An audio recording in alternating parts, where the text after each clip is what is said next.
unmuted. Hello, my name is Isabella Perez, Recreation Leader for the City of Socorro. Thank you for joining today's meeting. Before the meeting begins, we would like to remind our guests to remove all hats and silence all electronic devices. No disruptive behavior or outbursts will be tolerated, and violators are subject to ejection and possible prosecution. Hola, mi nombre es Judy Rodríguez, secretaria de Planificación de la Ciudad de Socorro. Gracias por participar en la reunión de hoy. Antes de que comience la reunión, nos gustaría recordarles a nuestros invitados favor de quitarse los sombreros y silenciar todos los dispositivos electrónicos. No se tolerará ningún comportamiento perturbador ni exabrupto y los infractores estarán sujetos a expulsión y posible procesamiento.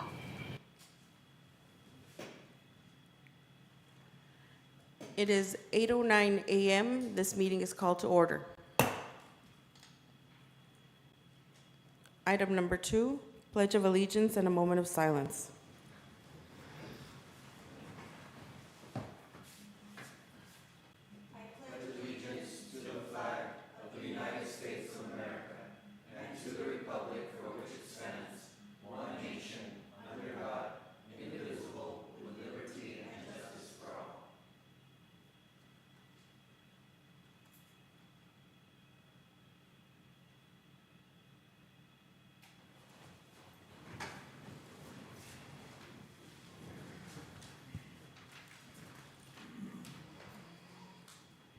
Item number 3, Establishment of Quorum. Ruben Reyes is absent. Cesar Nevares. Here. Alejandro Garcia. Here. Mayor Ivy Avalos. Here. Rudy Cruz. Present. And Ivan Colom Villalobos. Here. Mayor, we have a quorum. Thank you. Item number 4, Public Comment.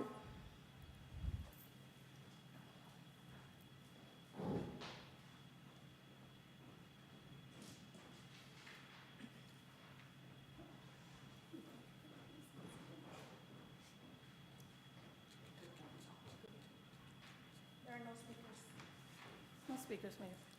Thank you. Moving on to presentations, item number 5, workshop and discussion and action on FY 2023 through 2024 budget for all the City of Socorro departments, including revenue projections for fiscal year 2023 through 2024. Good morning, Mayor and Council. This is our second budget workshop. We do have a couple of updates to update you on, and Mr. Casiano will go ahead and lead us. Good morning, Mayor and Council. Charles Casiano, Good morning. Good morning. CPA, cute, precious, and adorable. What a beautiful sunrise this morning with the sun coming through. Thank you for that, because otherwise I'd have missed it. It's always entertaining. So. Yes. Well, it's always exciting to talk about the budget, yeah? Yes. Well, the reason we changed the date was that we were going to get the certified rolls from the Central Appraisal District, and man, what a change. So let me just go over that really quick. The preliminary roll that we got was at $2.16 billion for the appraised value of the properties in Socorro. Unfortunately, or fortunately, it doesn't really matter from the standpoint that what we're going to calculate is not going to change. But the certified roll came in at $1.88 billion, so a little bit lower. But the rates, as you may recall, were very low, and they were at 0.6 and change. Well, they came in at 0.7 and change. And we had something, I'll call it the inversion, in that the voter approval rate came in lower than the no new revenue rate, which is the first time that's happened since we went to this new system. So the no new revenue rate came in at 0.706. If you showed that first one, it's under the tax rate combined. Yeah, that no new revenue rate at 0.076182, and the voter approval rate, which is actually lower, at 0.702021. Now, you have to go 3 places beyond the decimal point to find the difference. And so the difference there is really negligible from the standpoint, from my calculation, it only would generate about $60,000 more. It would be cheaper to not have an election to get that rate. No, if we were going to increase the rate beyond the voter approval rate, we would suggest something much higher, to cover the cost of an election and really to make it worthwhile. So, saying that, going forward, then I think we're going to use this voter approval rate, even though it's a little bit lower, going forward, and as we continue to tweak the budget, that's going to be our number. So it's 0.702021. So, yeah, let's go to the revenues. Let's look at the revenue. This is like my confession on the revenues. Okay, in order to get a little bit closer to accommodating the main change from our previous discussion is to come up with some projections to help cover the 8% cost of living adjustment. So let's look at the revenues first. So in the property value, the property taxes, we're looking at a combination that's going to get us to about $8.7 million. Now, in my projections earlier, I was very stingy with the sales tax. Now I'm being very aggressive and including it at $2.450, $2,450,000. Right there. Victor's so good at that. Right there, boom. The other increase a little bit, it was only about 50,000, but still trying to get it closer to what it's going to actually be is the franchise taxes. Now, the star of the show, though, is the interest earned. As if you're on the investment committee, you know that we put a lot of money into the pools to generate some interest. And, with the interest rates going up, we're taking advantage of that by doing this. And so we're going to increase from last year a ridiculous amount from 5,000 to 240,000. So, and if you're on the investment committee, we're going to have a lot of meetings because I'm going to say, we need to put more money away, we need to put more money away, and so on and so forth. The rest of it, there's not a whole lot of change from what I submitted earlier. So if you can kind of scroll down just a little to get the bottom lines there. We're looking at dipping into the reserves at 1.4. Now, basically what we did last year, and not as big as we did the year before. And so we have dipped into the reserves previously, and I will tell you that it's very rare that we actually dip into the reserves by very much. It has happened, but not by very much, because we try to control the spending side as much as possible. All right, go to the next one, which is, if you could get me to the combined. It's a portrait, and it's pretty long. Right there. So if you can, just, yeah.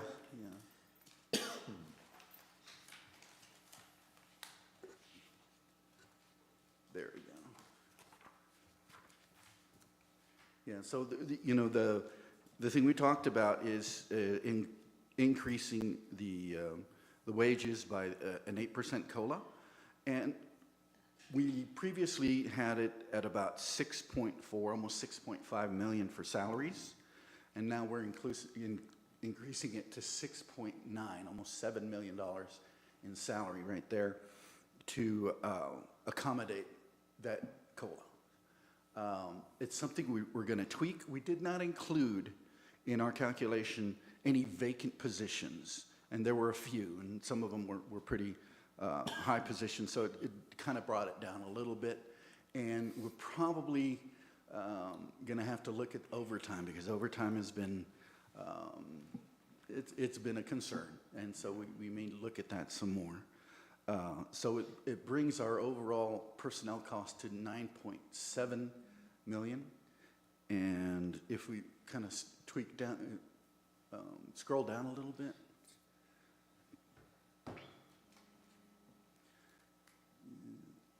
a little bit more. Just to point out, you know, we're increasing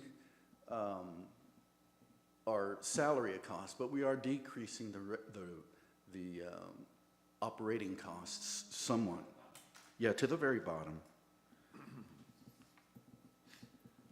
So here we are at $15 million.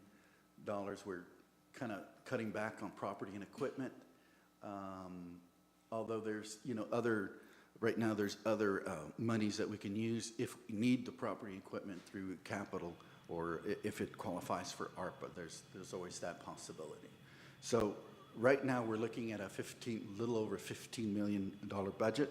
It does include various items from the necessities list. I'll go over them really quick. We're including a new position that's called City Auditor, Deputy Chief Manager, which is an increase over just the City Auditor position of about $58,000. Do you have the necessities list? Yeah.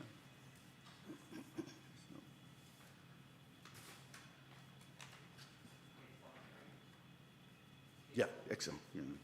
Excel, that's all I do. Yeah. Anyway, the first item will be that City Auditor, Deputy City Manager, and also, I think under City Manager, we're going to include a custodian. In that we have somebody right now, but they will be full-time, and currently we're paying them out of contracts.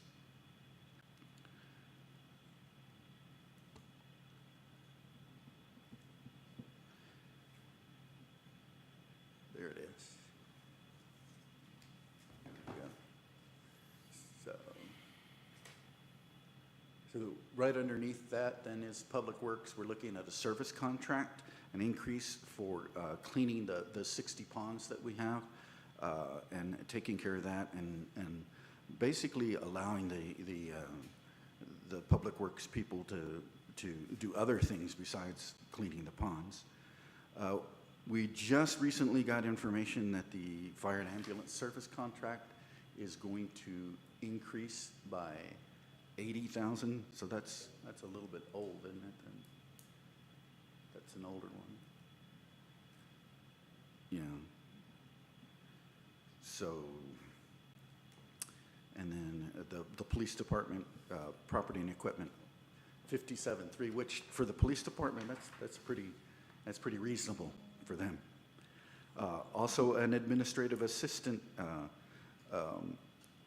animal control officer. Currently, we have an administrative assistant, but now this person is also going to be an animal control officer. So an increase of about $7,000 to maintain that position. The city clerk is going to invest in some open record software for $15,000, and then information technology is the winner. They get some increased training and travel, uniforms, and then the Verkada cameras actually go through their budget, but they are awesome. So yeah, they're great to have, and they're very clear, and you can tell what's going on. So a very good investment there.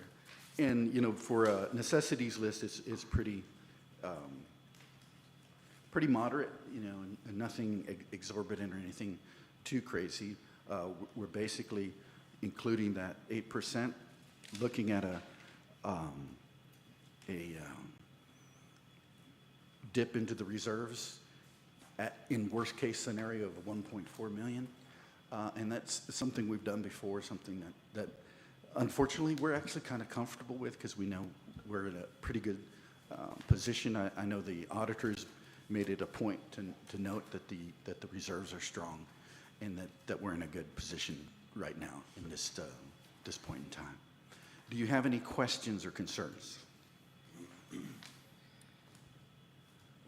I just wanted to add that also an update is we thought we were going to get a 10% increase in our health insurance, and that's actually no more than 3%. It came in at no more than 3%. The $80,000 for the ambulance services, and that's just due to inflation, cost of medicine, cost of personnel. That's kind of what they're looking at. We do have a meeting on Monday, so that contract will be coming to council before the new fiscal year for you all to approve. Mayor, I have a few questions. I believe Ms. Villalobos was next. Just real quick on the permits, I know it says a decrease of 14%. Is that because we're getting less requests for permits, or just because we over budgeted at one point? Correct. So before we were working, and correct me if I'm wrong, service contracts, we were working with Tannenbaum numbers, and that has since gone down. Okay. Okay, so, because now we have 3 different engineers, and they charge less than what we used to be. And we're looking at the Overall. same thing, I'm sorry, we're looking at the same thing with the mini court and rental income. These have come down. Correct, so the reasons the municipal court has come down is because when we just started the collections of the warrants, it was a lot more, we were more active in collecting. Now we've pretty much kind of caught up to, up to par. We're Okay. still collecting, but not as we were when we started the program. So it's a good program. So we're basing those numbers on what happened in the current fiscal year that we're in so far, and it's not supporting any higher numbers than that. It could change, and it usually does, but in the past, we had especially in muni court, the state was a great partner in that you couldn't renew your license if you had an outstanding warrant, and that was a moneymaker. So, but that's the law changes, so it's not as good as it was before, but it's still pretty solid, though. I mean, I think those numbers would be pretty solid. Thank you. Mr. Cruz? Good morning, Mr. Casiano. Good morning. So there's a 11% increase or change in the health insurance. Yes. We went from estimating 8,000 per person to 8,800 per person. Are those premiums a change on behalf of the insurance carrier provider, or is that? It's based on the premium that we were going to be charged for next year. But the premium change in charges is because of the carrier, or there's been changes over on our side? No, it's that the are- carrier. Okay. Blue Cross Blue Shield. And then the overtime, I know which department has the most overtime. Oh, tell me, it's a test. Well, it's public safety. Yes. Yeah, And 400K out it's of the 400, 550. yes, Yeah, I know. exactly, yes, The other exactly. 150K is from public Yeah, works it's and events 80%, and yeah. whatever. Right. But, Well, they have the most employees too. no, so that's yeah. understandable. The thing is how do we control these things without piercing the we- public safety? Yeah, we've tried for years to be fully staffed. It's harder than you think. I think it lasted like 2 minutes 3 years ago. Okay, seriously. We were fully staffed, and then 3 minutes later, somebody quit. It's just hard to do, especially with police officers, especially police officers that are bilingual. Every city in Texas wants them. And, if you look at the compensation for a police officer in Dallas, we can't compete with that. And the cost of living either. Yeah. No, I mean, you take that into effect. It really is an offset, and you've got to really say, do I want to live in that traffic? Do I want to live in that kind of situation? And then there was a comment you made. I know there's some vacant positions that we haven't accounted for in this budget here. No, Are we've those- accounted for Okay, them. those monies have been allocated already? Yeah, we've Okay. accounted for the positions. We're just not including an 8% increase for those positions for the next budget. So when they come in, they'll come in at whatever the budgeted position is. And then that change will happen in October fiscal year of next year. Well, it's not a change. It's that, let's say I applied for the city auditor, deputy city manager. I would get whatever that budget or, within that Is at the range. time. Yeah. Okay. I wouldn't be eligible for an 8% increase going forward into then- that fiscal year. Okay, and then did you also say we're dipping into the reserves? Yes, For, $1.4 million. But our reserves are healthy, and I know the auditors presented it during their audit for fiscal year 2022. And so we wouldn't present a dip into the reserves if we didn't think it was feasible. And we've had that dip. As you could see, if you looked at the bottom line for the revenue, could you bring that up again?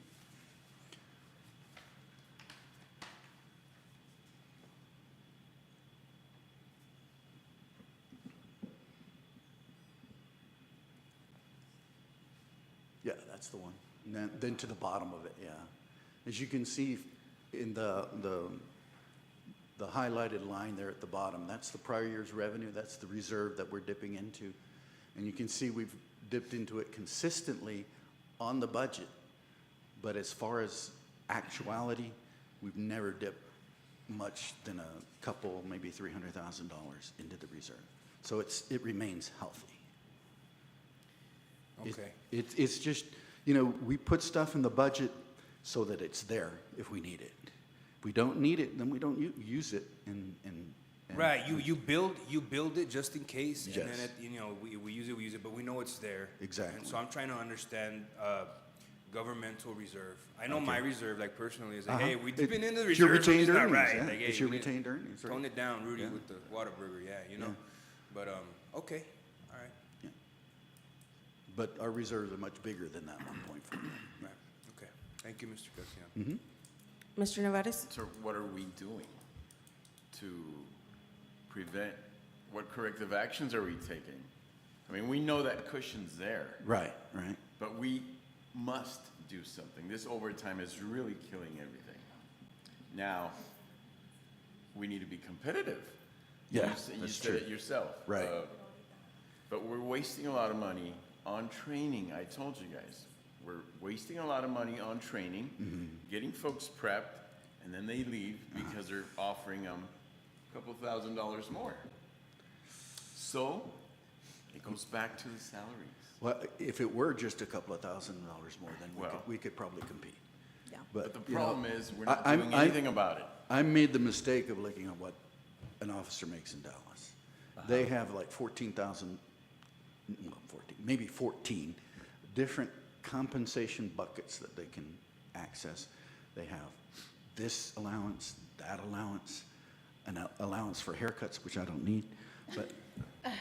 But that's always been the recurrent problem. Yes, exactly. Okay. Exactly. So, yeah, if I had that answer, I probably wouldn't be here right now, you know what I mean? Wait, Yeah. I understand. So, but No, yeah, I- no, that is, and maybe it's a culture change or something like that, because, working here in this economy, most of them without a degree make pretty decent money in this economy.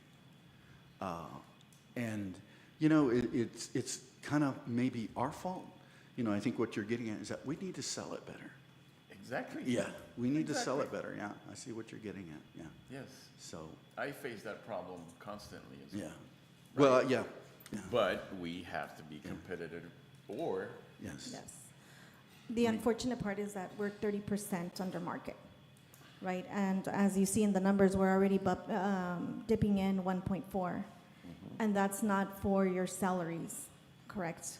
Because what we budget and we go into the reserves is like your one-time costs. We're gonna purchase vehicles, we're gonna purchase this.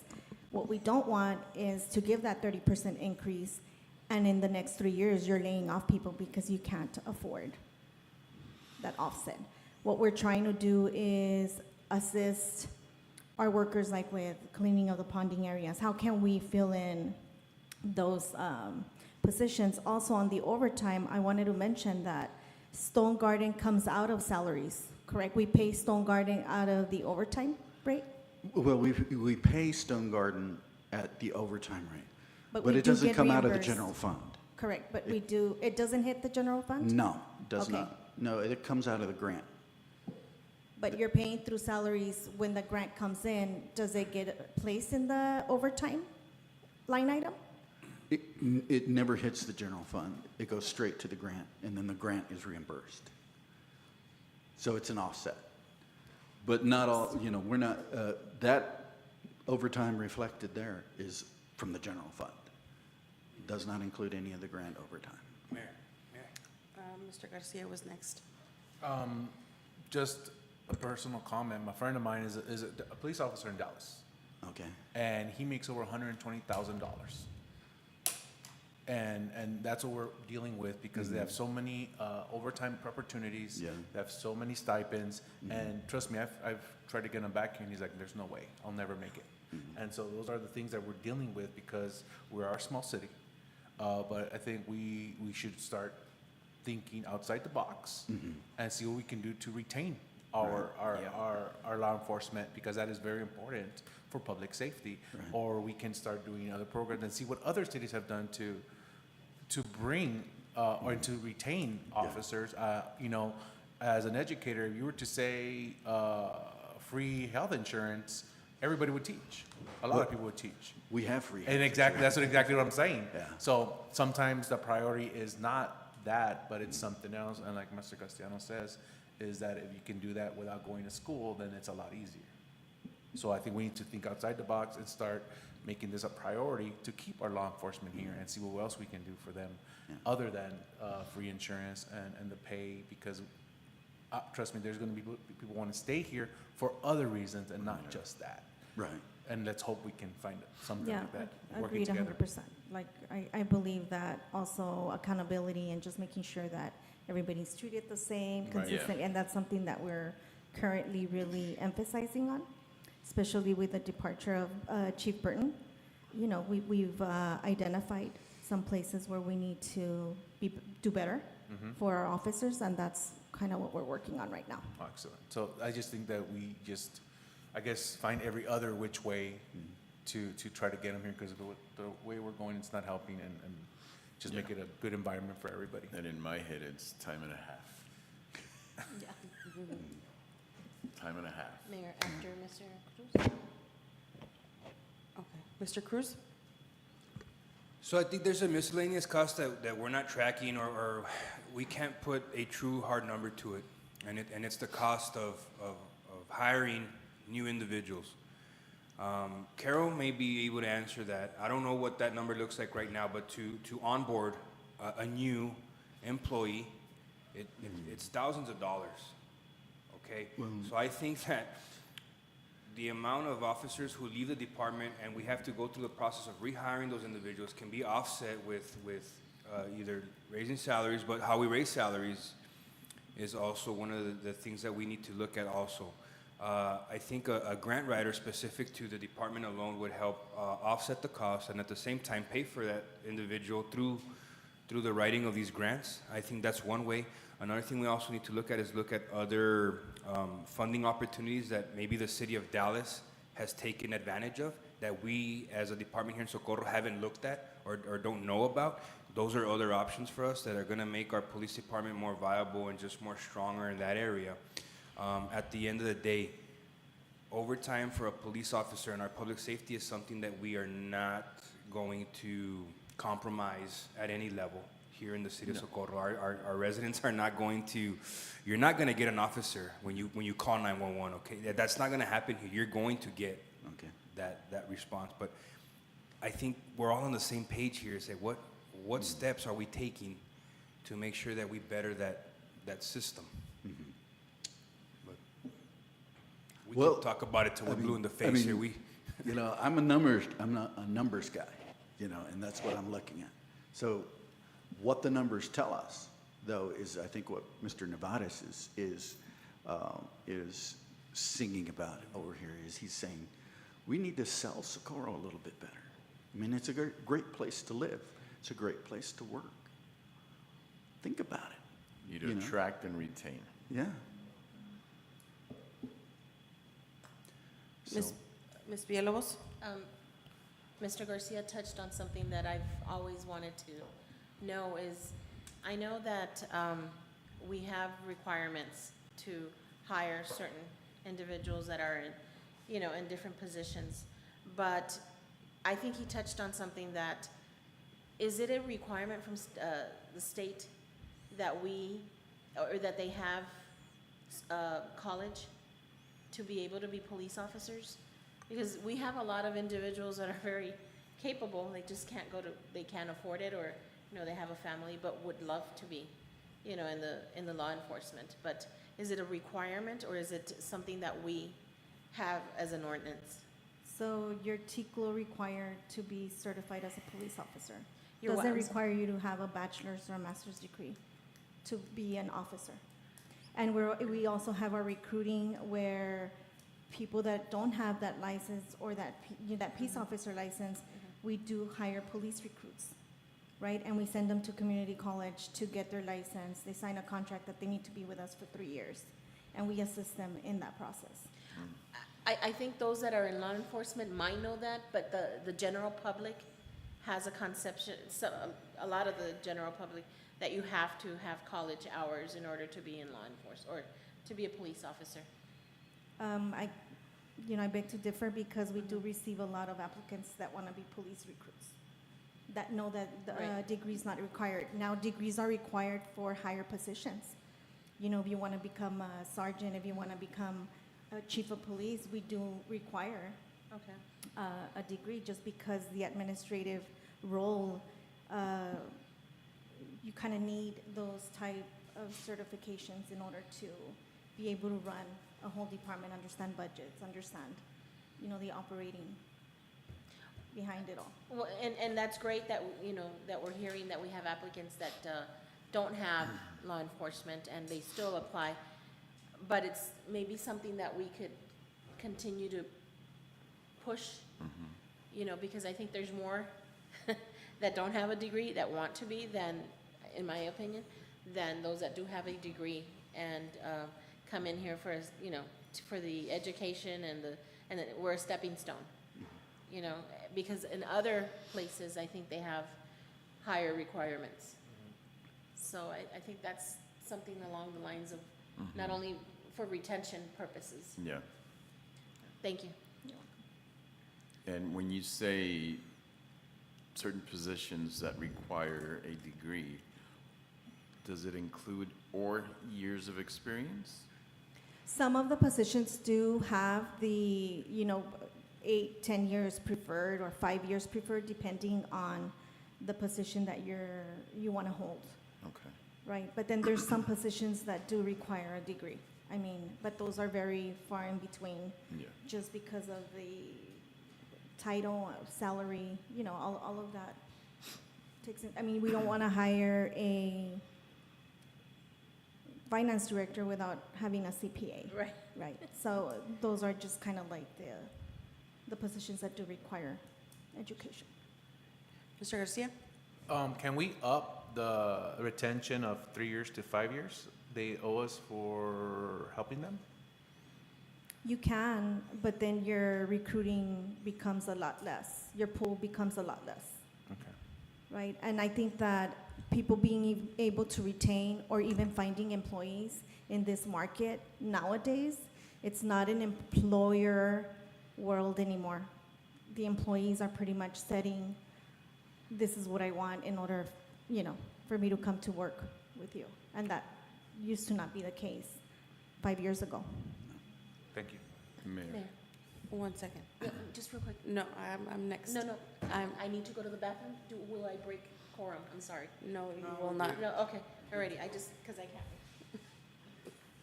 I was like, I'm next.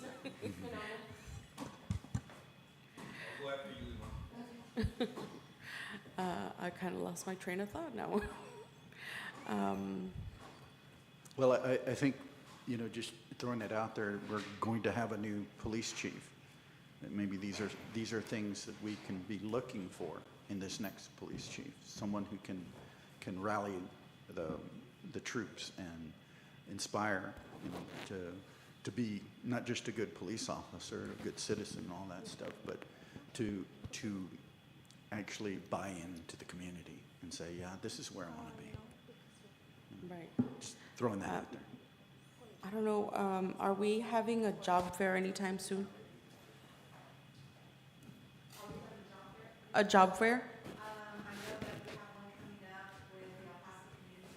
Can you stand up to the podium, please?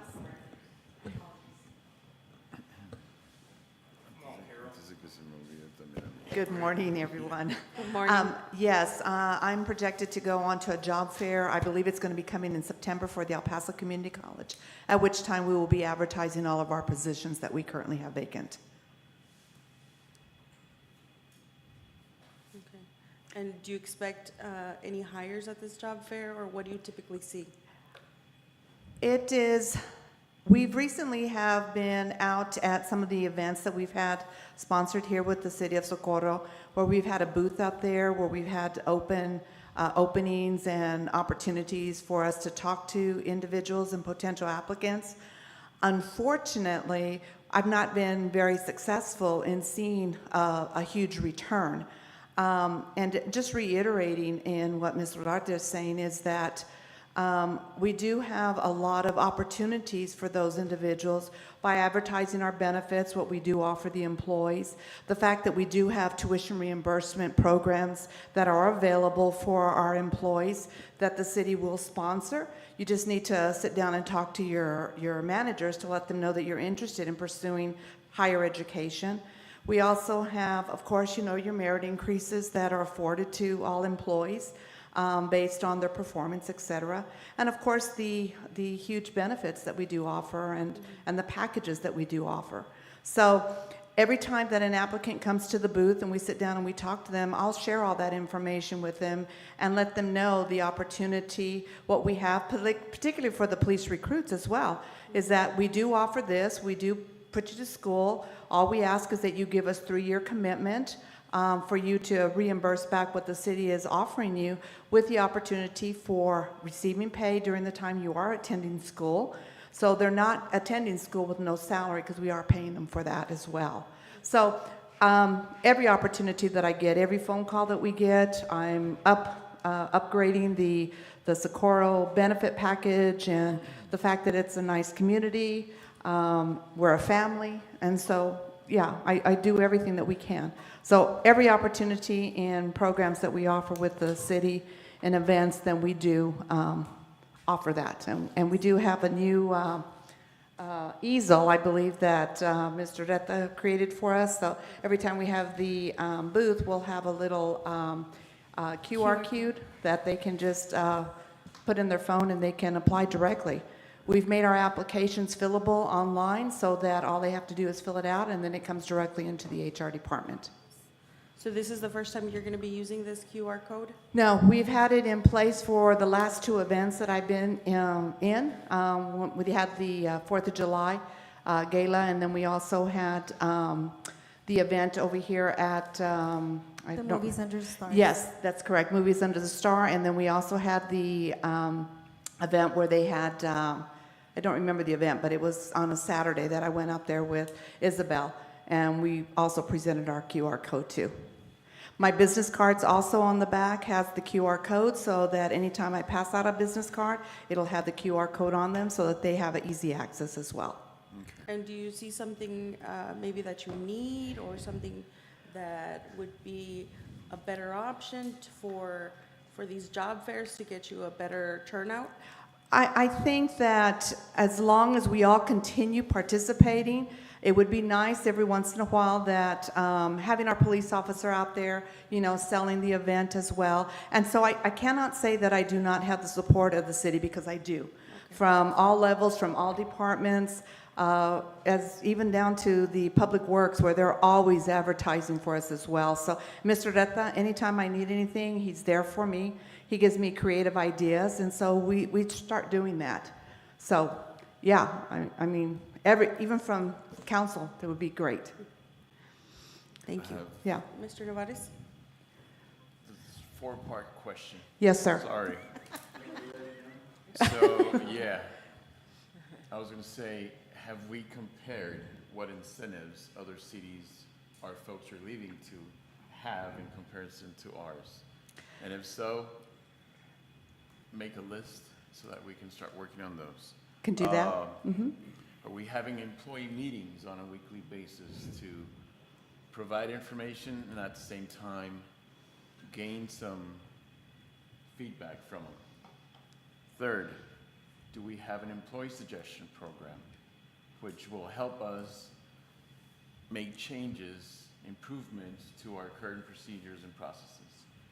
And the fourth, is there a newsletter that we could also provide to help them be in the know of what's happening, what's coming, and what possibilities are? Great ideas, and I'll make sure that I look into that and write all that down and start doing some creative thinking on that. Awesome. Mr. Garcia? Do we have exit interviews? Yes, sir, we do. And have you seen that as the main reason we can retain our employees? Unfortunately, a couple of things for the police officers. It's been, salary has been one, hours of operation. Some have relocated to other parts of the country, the city. Of course, collaboration within the department. And of course, the retirement has been a big issue, but that's not the main issue. I mean, I think a lot of it is that they want more cohesiveness together and a more structured working environment, which is what Ms. Rodarte shared today, that we are looking at on some of the changes that we are looking to do within the police department. And now with the new chief gone, and DC's helping us create those types of environments for them. Thank you. You're welcome. Any other questions?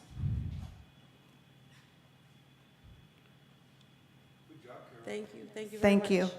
And I just wanted to add that staff and department heads do meet every other week, and we do, talk about our departments and where we're lacking. And again, I think it's a challenge all over. I've never been challenged, right, because I come from the HR world, on having to recruit and have actually qualified candidates that really want to work. Is a challenging world out there right now. I've never seen it, and I think that it's just something that we share all across the board, because everybody's having that hard time, right? But also with the understanding is that we are 30% below market, right? So the employees that have been here and do stay here is because we are a great work environment to work for, and a lot of them think. And we have had employees that have left and come back because it's not greener on the other side. Yeah. Right, so we do have those challenges. Yes, sir. Mr. Garcia was next, I'm sorry. Oh. To our deputy chief, I have a question only for the future. I know we've had, talking about Explore programs. Growing up, there was a lot of Explore programs. I know there's an Explore program for the sheriffs, for the firefighters, and even I think PD has one. Is there any chance of us in the future doing that to really hone in on our youth here in Socorro and even get more invested for themselves in their city? Mayor, Council, thank you. I will address that. Currently, we do not have what the typical Explorer program is, like you mentioned. Mm-hmm. We've seen them. We've been in contact. Myself has been in contact with the criminal justice programs that have been put in for the career development portions of high schools, where they have like the career development. You can go to cosmetology or do a criminal justice type track. I've been in contact with the high schools, the local high schools, with my contacts out there to try to get some type of Explorer program or like a work study program where we can take these children that are interested in law enforcement and the criminal justice field and kind of expose them to what we do here in Socorro, expose them to the job, and it kind of get them acclimated to what this profession is all about. So that has been in the talks. Okay. We do have a Citizens Police Academy. Right. We've been fortunate in the past to actually recruit out of our Citizens Police Academy some dispatch communications positions, and we had a individual that was put an application in to be a police officer. So when we target the younger community in the Citizens Police Academy, we have had some luck there. But that was looked at through the criminal justice programs to try to start a Explorer type program. We're just trying to, we're going to get the legality of it and what they can actually do, due to the fact is that some of our office work and our evidentiary work is sensitive in nature with background checks and vetting. So we have to kind of try to figure out where the pieces of the puzzle will be put together and where we could utilize them effectively and not be in a violation of any type of law because of the evidence and the sensitive information. But yes, that has been worked on, and we wanted to try to make it like a feeder program to maybe, you have to be 20 and a half years old to enter the academy in the state of Texas under the TCOL regulations. You cannot be younger than 20 and a half entering the TCOL academy. And you have to be commissioned, you can only be commissioned at 21 years of age in the state of Texas to be a peace officer.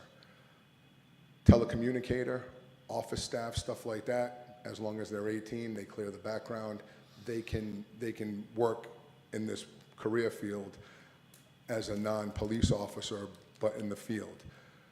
So the goal was to get some of these younger generation that came out of the criminal justice program maybe into the dispatch or into some office type or evidence, field that they can utilize in their skills, and we can utilize them as civilian personnel, and maybe they can take advantage of our tuition reimbursement and go on to UTEP or locally to get their criminal justice degree, and hopefully we've set a good enough hook for them that when they finish their higher education, we can now absorb them into the police ranks. Exactly. That was the goal, and that's what we started to look at moving forward. With the departure of chief, it kind of, I don't want to say put on the back burner. It's still there, but it kind of slowed down due to the fact the operational running of the facility the department came first.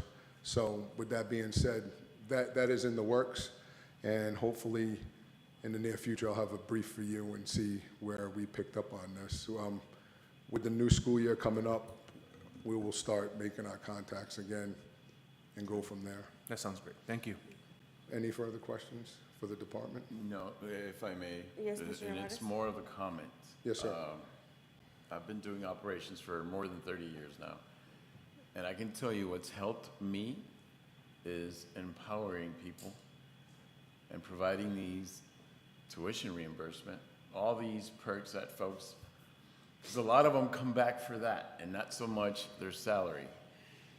For everything that we provide. I work for Ryder, and I tell you, it's a great company to work for. And I've had folks leave, and they quickly come back because of all these programs we have that empower, that provide assistance, and compensate the employees. And this is all due to having good communication, constant communication, good follow-up. If we don't have that, and if we don't empower folks, they'll just think they're just a number, and I'm here just to get a paycheck, and that's not the case. We need to get them engaged, and we need to provide everything we can to retain them. That's why I was saying, if we can go back and compare what other cities offer in comparison to ours, and I know we're 30% or what percentage lower, but what can we start doing or working on to attract? Yes, and I think it's just selling ourselves better. Again, I know that I've had several meetings after our chief left, and some of the things that I talk about is that, yes, we're 30%, but every time that there's a vacancy, it gives the opportunity for you to move up. Where when you're in El Paso, you're 1,000, people ahead of you. It's going to take you years. Here, we're a young department and everybody gets the opportunity. It's just how do we get you ready in order for you to come up and be ready to be sergeants? And I mean, and those are things that need to be explained, not once, and sometimes we have department meetings and that information just doesn't trickle down to our officers Exactly. or to our other employees. And that's something that we need to be better at. And we emphasize this every time that we meet through our department head meetings, is that information that is discussed there can't stay there. It has to trickle down to Right. our staff. And as I speak about this, a good example of this is Alejandra, right? And the way she's moved up over the years, and let's retain, right? Let's empower and let's provide additional training and whatever we have to. Yes. Well, sir, I agree with you 100%. Prior to coming to the city of Socorro, I took advantage of my former department's tuition reimbursement program. Awesome. And I'm fortunate. I'm fortunate to have the degrees I have at no cost to myself. So I am personally a big advocate of higher education, especially when the department and the city provide some type of assistance. I think, yes, we can sell that. I don't know in the past, I can only speak for the tenure that I've been here, that I don't know if it was sold to the point and emphasized as much as it really should be, to agree with you, sir.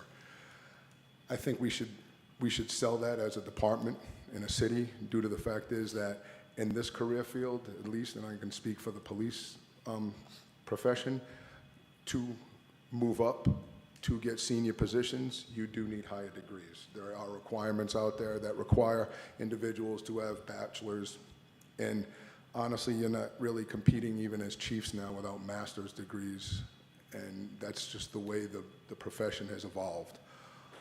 So for these individuals and these officers that come in, especially the young ones, it's imperative that they start looking like that. And I do agree with the city manager that we do have a lot to offer with promotions, a little bit of specialty units, like for instance, we have our ERT, we have honor guard, bike patrol, we have all these little specialty type assignments within the department that provide support.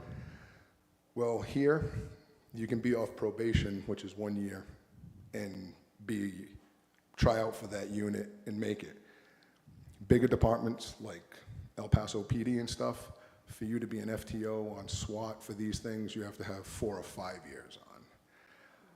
But that also goes to, it's kind of a double-edged sword that just shows that our department is young in tenure as an experience level with how long we've had them. So we couldn't wait a 5-year to have a bike patrol because we'd have one person on it. So it's a trade-off. And I truly believe that it's already been mentioned about, in prior you talked about, it's all about attract, develop, and retain quality personnel. How do we get the best people for the city and the department inside of our doors? In any department, and I'll speak for the police department. We're having a hard time, it's been mentioned, and I'm not gonna beat a dead horse about pay. Competitive pay is what these younger generations looking at. And I know we can't compete with Dallas. I understand we can't compete with the major cities. But the goal should be to look that, are we the third highest paid in this region? Are we in the top 3? We can't compete with El Paso. We can't compete with the SO due to the fact there's budgets, manning, and everything else that's associated with the money side of it. But Socorro is the 3rd largest department in El Paso County, manning size.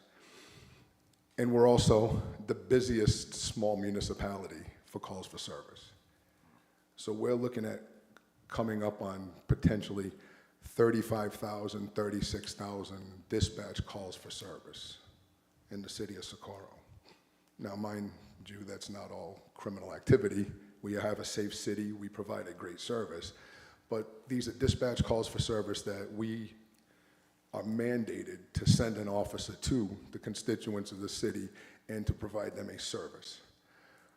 So with that being said, we have to be realistic, and we have to look and say, how can we, the department and the city, with the support of the community, get in the top 3?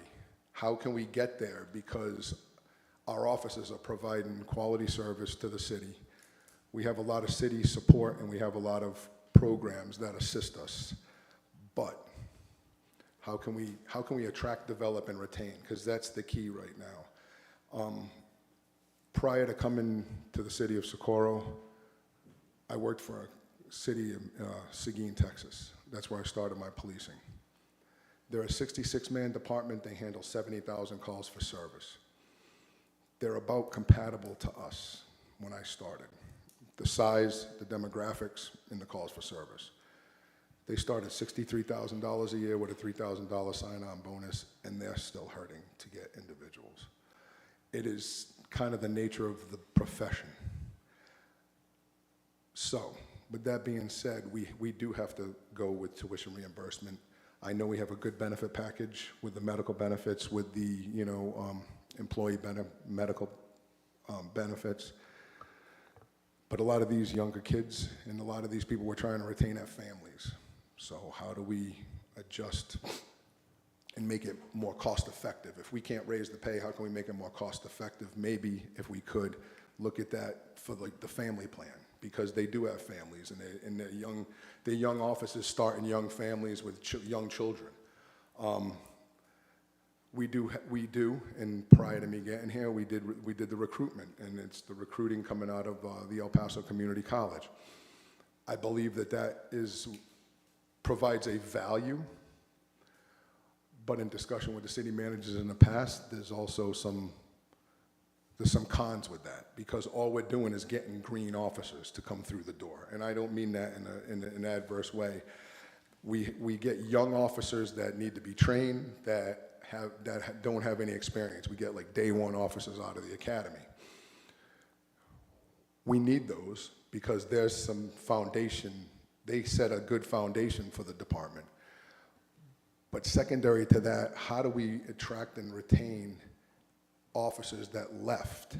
Because I was fortunate, and I teach at the El Paso Community College even before I became here, even before I accepted this job. In the city of Socorro, I've been an instructor at the El Paso Community College in their law enforcement program for 8 years. I've taught more than half this department at the community college. The issue is a lot of these individuals, they'll graduate. If they don't get picked up around here, they leave. They go to Hudspeth, Culberson, wherever. They go east, most of them. Well, they go out there and you look at Reeves County, which is about 3.5 hours up the road, give or take, and they're starting their offices in Reeves County at $55,000 a year. So they'll leave the academy and go to Reeves County, or they'll go to Tom Green, or they'll go out to Alpine or something like that, and where they get paid a little bit more, not much more, but a little bit more. And what happens is once they leave, they try to come back, but they're not coming back to Socorro. They're going to come back to El Paso PD or the El Paso Sheriff's Office because they're leaving Reeves County making 55, but they're trying to come back making 60 or whatever the starting price is at the larger departments. So I think what needs to be addressed and targeted is how do we bring some of these experienced officers that are from this area because they started here, that left, back. We've had some success, but not the success that I feel that we should have. I'd like to work, with the city and see how we can manage this and what type of plan we could do to get these some experienced officers back to the location. Because many of them go work out there for the week and come back to El Paso, Socorro, Clint, and live for the weekends or their days off and then go back. Yes, it's a fact, it's known that especially in Reeves County, they have 12-hour schedules. That's something else the city manager and myself have looked at is how can we make a better, how can we make a better work-life balance for our officers, maybe scheduling, stuff like that. You know, any incentive we can get to retain or attract is what we're looking at. So these are a couple of the things that not just Socorro is looking at. This is kind of an industry-wide thing. This is an industry-wide kind of issue. So with that being said, the goal is to try to attract some individuals back that live here, that have family here, to come back here. Thank you, DC. I have one more. Yes. Have we done, for example, the police department, have we done some sort of a survey to get some feedback from the current So officers? we've done surveys on the retirement. We've done surveys on multiple things, but not on retaining officers. Most of the stuff that's coming out is from the actual supervisory, the management team. And I mean, I just it boils wanna down find to out. salaries. And the obvious is always the pay, but what else is there out there? And Quite honestly, I let's think get some that feedback. the department, the police department is going through some challenges right now. A lot of people believe there's a lot of inconsistencies, and that's something that we're working on Yeah. right now very diligently to make sure that the accountability starts at the top. Yeah, and nothing like addressing Yes. these concerns. And those, you know, I have some scheduled meetings with the management team to just, you know, be more accountable, but at the top, not at the lower level. And I think that's where our disconnect is right now, is that we're trying to bring accountability from the bottom, but not have it at the top. Yeah. Right? So those are things that frustrate people and sometimes Always. might, And this yes. is everywhere you go. Yes. Thank you. Ms. Villalobos? So I want to make a suggestion, and it's very simple. It's like a marriage. You don't feed it, you know, it starts to wilt away. So can we work on some kind of propaganda posters, and not just our police officers, but telling them how valuable, reminding them how valuable they are to us, or to, you know, to Socorro? Some kind of a poster, you know, they walk by and, you know, that they're appreciated, because I don't think we do enough of that. Well, in our headquarters, ma'am, we do have posters, and it was done prior to myself Oh. coming on here. We do have posters about, you know, professionalism, police officer, you know, thanking them for their community service. What we've also started to implement is a recognition type program for our officers. Officers that go and do like kind of above and beyond the normal scope of duties now get like letters from the chief's desk, you know, as the interim chief. They get an attaboy, they get recognized. My goal is not just to, we're just not reprimanding officers and putting reprimands in their file. It's reward and reprimand accordingly, you know what I mean? Because every time they come in, they just don't want to, am I in trouble again? No, hey, thank you. You're getting recognized for going above and beyond or serving the community or helping out a community member. When we have citizens that call in and, like for instance, I'll use the latest one. I received a call from a citizen in the community that called to thank us because they had a flat tire. And the officer stopped and assisted that individual, that elderly individual, assist and change the flat tire. And when she got home, the family was grateful that the officer assisted their family member and called. Well, we wrote up a nice little thank you for going above and beyond, providing a public service, you know what I mean, to the citizens of Socorro. And we're starting to recognize, ma'am, and honestly, start showing the officers their value and to thank them for, in any way we can for for their service. And those letters, I mean, if we could sign them ourselves, you know, to let them know that we do appreciate them. Okay, ma'am. I don't know if there's like, you know, they get 5 stars and then they get a gift card or something, you know, something like that, you know, maybe. I mean, we can work on an incentive. I mean, I have no problems working with the city on any type of incentive program or anything that the city is willing to, you know, bring forth on an incentive type program. But if you would like city council and the city manager to see these and sign these, then I have no problems with that. I think that just provides more validity that not just the police department is looking and saying, good job, the city is, and the council and the citizenry has a voice showing that officer that their efforts are noticed.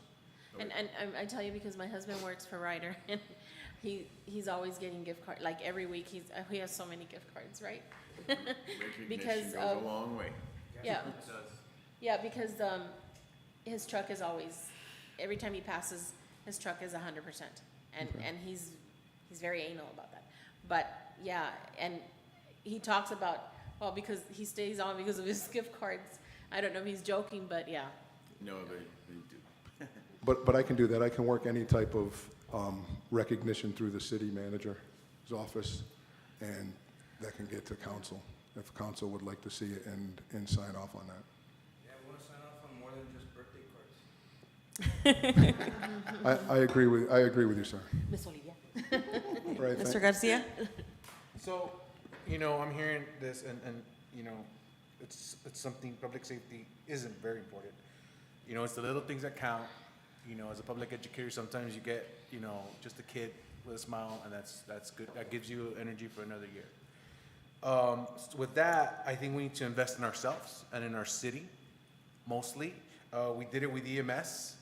We're doing it with public transportation, and we need to do it with our police. We need to make sure that we invest in ourselves. It's the little things that I think about, and it's sometimes off. I remember my first year here, I emailed a lot of people because I wanted a gym for the police department. You know, it's sometimes that you think of the things where I don't have to go to EP Fitness. I don't have to deal with so many people. I know physical fitness is very important for our public Police officers, and I think something like that we need to invest in ourselves. I think that's something to talk about maybe in the coming years, but I think that's important. I want to have your opinion on that because we do want, I know physical fitness should be a top priority, right? Yes, I have to agree with you in our profession, physical fitness is, but also being physically fit in our line of duty is not only doesn't only benefit the officers. Yes, mental and physical fitness kind of go hand in hand. But if you talk physical fitness, there's been studies done that if you're physically fit and during workout you de-stress and you have a better overall mental acuity and quality of life. But yes, I agree. Physical fitness in our profession is key due to the fact is that it's not just for us or the officer, it also for the community members because that officer might have to use some type of physical force to protect another member of the community. So that's the first part of that. And second part of that, if you want to look at it in the business standpoint, sound physically fit staff has lower medical benefits and premiums and saves the city money on their medical benefits. It's been studied that any type of employee physical fitness program that's implemented correctly saves cities premiums with people in lost time out of work and workman's comp related injuries and crime and claims. So I am 100% in agreement with you, sir, that physical fit officers and not just officers, city employees across the board could potentially lower medical premiums, increase productivity with less time off of work, you know, due to sick time, and also then less injuries at workman's comp and extended periods of time out of work where the city has to compensate them due to a work-related injury. So a gym, yes. if we can't afford a gym, maybe a physical fitness reimbursement program where we'll give you X amount of dollars a month if you come and prove a gym membership with a receipt. You know, maybe if we can't afford a gym or, you know, or a fitness center, maybe there could be, because I've come from programs where the departments have implemented that. We didn't have a gym per se, but we were given a stipend like monthly once we turned a receipt in, you know, for a gym membership. So that's the first thing. Second thing, the PD, the police department has started to look at a physical fitness incentive program. I started to write a policy on it, and I was going to pass this through the city for approval, where officers are required to take a voluntary physical fitness assessment test twice a year. If they pass, then we give them an incentive. It's on their own time. They work out on their own time. They keep themselves physically fit on their off-duty hours. But we'll administer it, and upon a passing grade, maybe we give them an incentive. I don't know, whatever the city decides, a day off, a personal day, something for them to use. Well, that's contradictory, sorry. So there are programs like this, and there are departments out there, especially the smaller departments that don't have facilities like El Paso PD or Dallas PD, where their gyms are like EP Fitness. Right. We don't have that. We don't have the manning and the staffing level to give them an hour off a day, you know what I mean, per shift to go work out and stuff like that. So, but what are we doing? I feel, what are we doing to promote physical fitness and mental fitness? We do have employee assistance programs and stuff like that through the city, but I think physical fitness, if we look at it in terms of that and something that the city can actually sustain and afford, you know, with minimal expense, then I think that the benefit it outweighs, you know what I mean, us just turning a blind eye to it. I think something small like that where they can just go, if we are able to see something in the future, I think when they say, I'm off of work, I can just go behind headquarters and get my workout in and then go home instead of, I gotta go to this gym and battle for that bench or go to that gym and battle for the treadmill. That's what I'm looking at, and that's what we should, I think, invest in ourselves, invest in our city is something very important. Next question, I got a couple of questions, I'm sorry. Have you ever heard of the Cop Next Door program? Yes. And how does that work? If you're talking about the Cop Next Door program, I believe it is it's an incentive for officers to move into the city or into certain neighborhoods within a city. I believe that's a federally type funded program where officers get mortgage rates and interest rates and some type of incentive, like down payment incentives or whatever type of incentive, so that they can move into certain neighborhoods and certain communities. It's like the Officer Next Door program or the Cop Next Door program. Honestly, I really don't know much more about it than that. I don't know what the terms are. Okay. I know there are some stipulations, but that's through like federally funded type, you know, like they have the HUD and they have like VA programs and stuff like that for home buying. It's called either the Officer Next Door, and they do have a first responder program, which if you're a first responder, they give you incentives or money type off of like closing costs or something like this for new host purchases.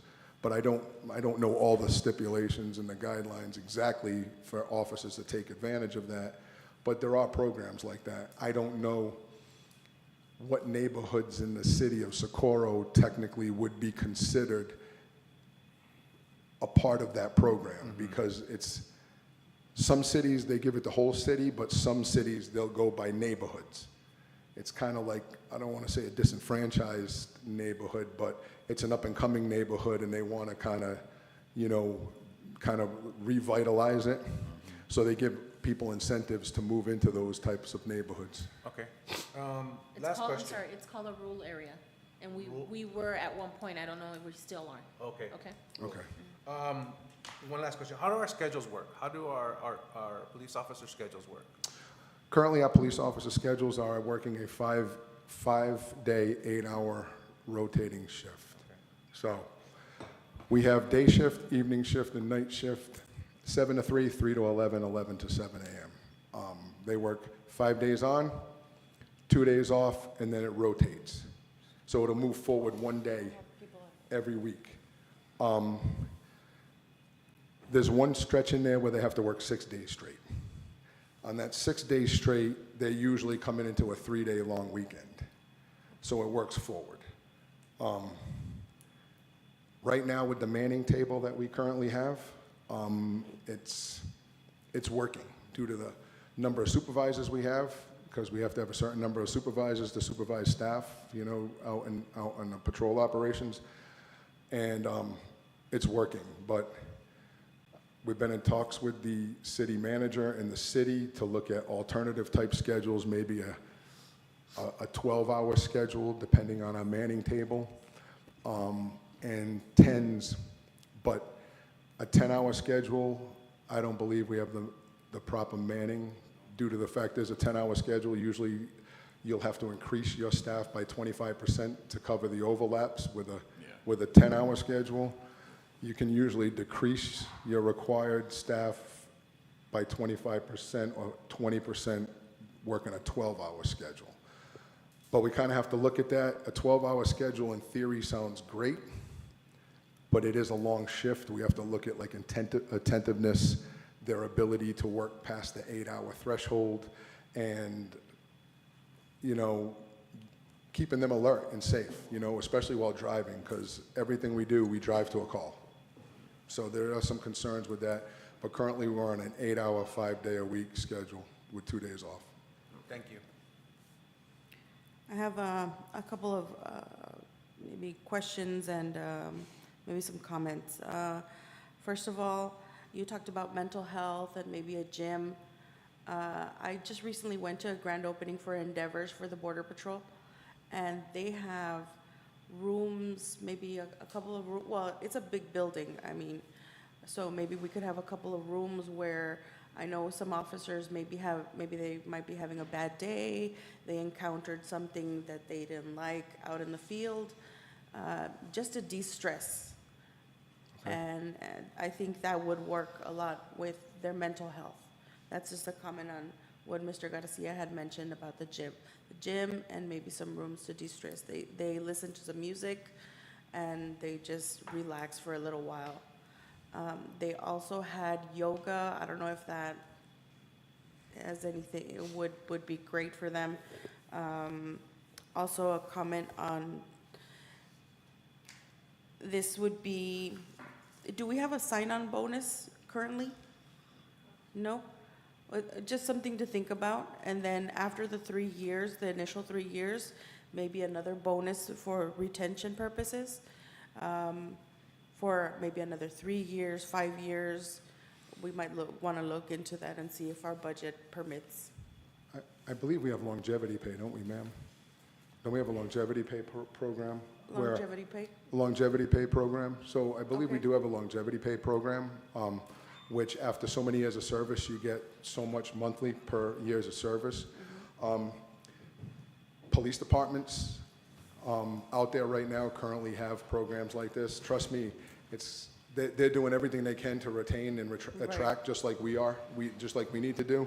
I know some of the departments have a sign-on bonus, which means we'll give you X amount of dollars up front when you sign on and you complete the FTO training program.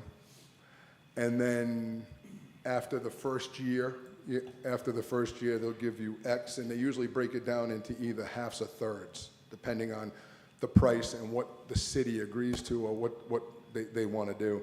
And then they'll just pay you in like in increments, okay? If it's $3,000, we pay you $1,000 after you get the FTO program. We pay you $1,000 when you come off of probation, and we pay you $1,000 after your first year. Lump sum payment. There are programs out there like that. Trust me, Las Cruces is given $30,000. So we are battling a lot of issues. So do you think this would be helpful? Ma'am, I think it might provide some value to get some of, And maybe attracting? attracting some of the officers back. Okay. Now, what figures you're looking at or the city can determine, that also will play a factor. Right. Because, let's face it, the more money you're gonna give somebody to come back, the more desirable you're gonna make it for them to come back. That's the first thing. But yes, do I think that anything would help like that? Yes, it could provide some value to, even to get a couple people back. And the return on investment is in our favor due to the fact is that we're not paying out unless you come on board. You know what I mean? There's no out-of-pocket expense for us other than to do the background and hire you.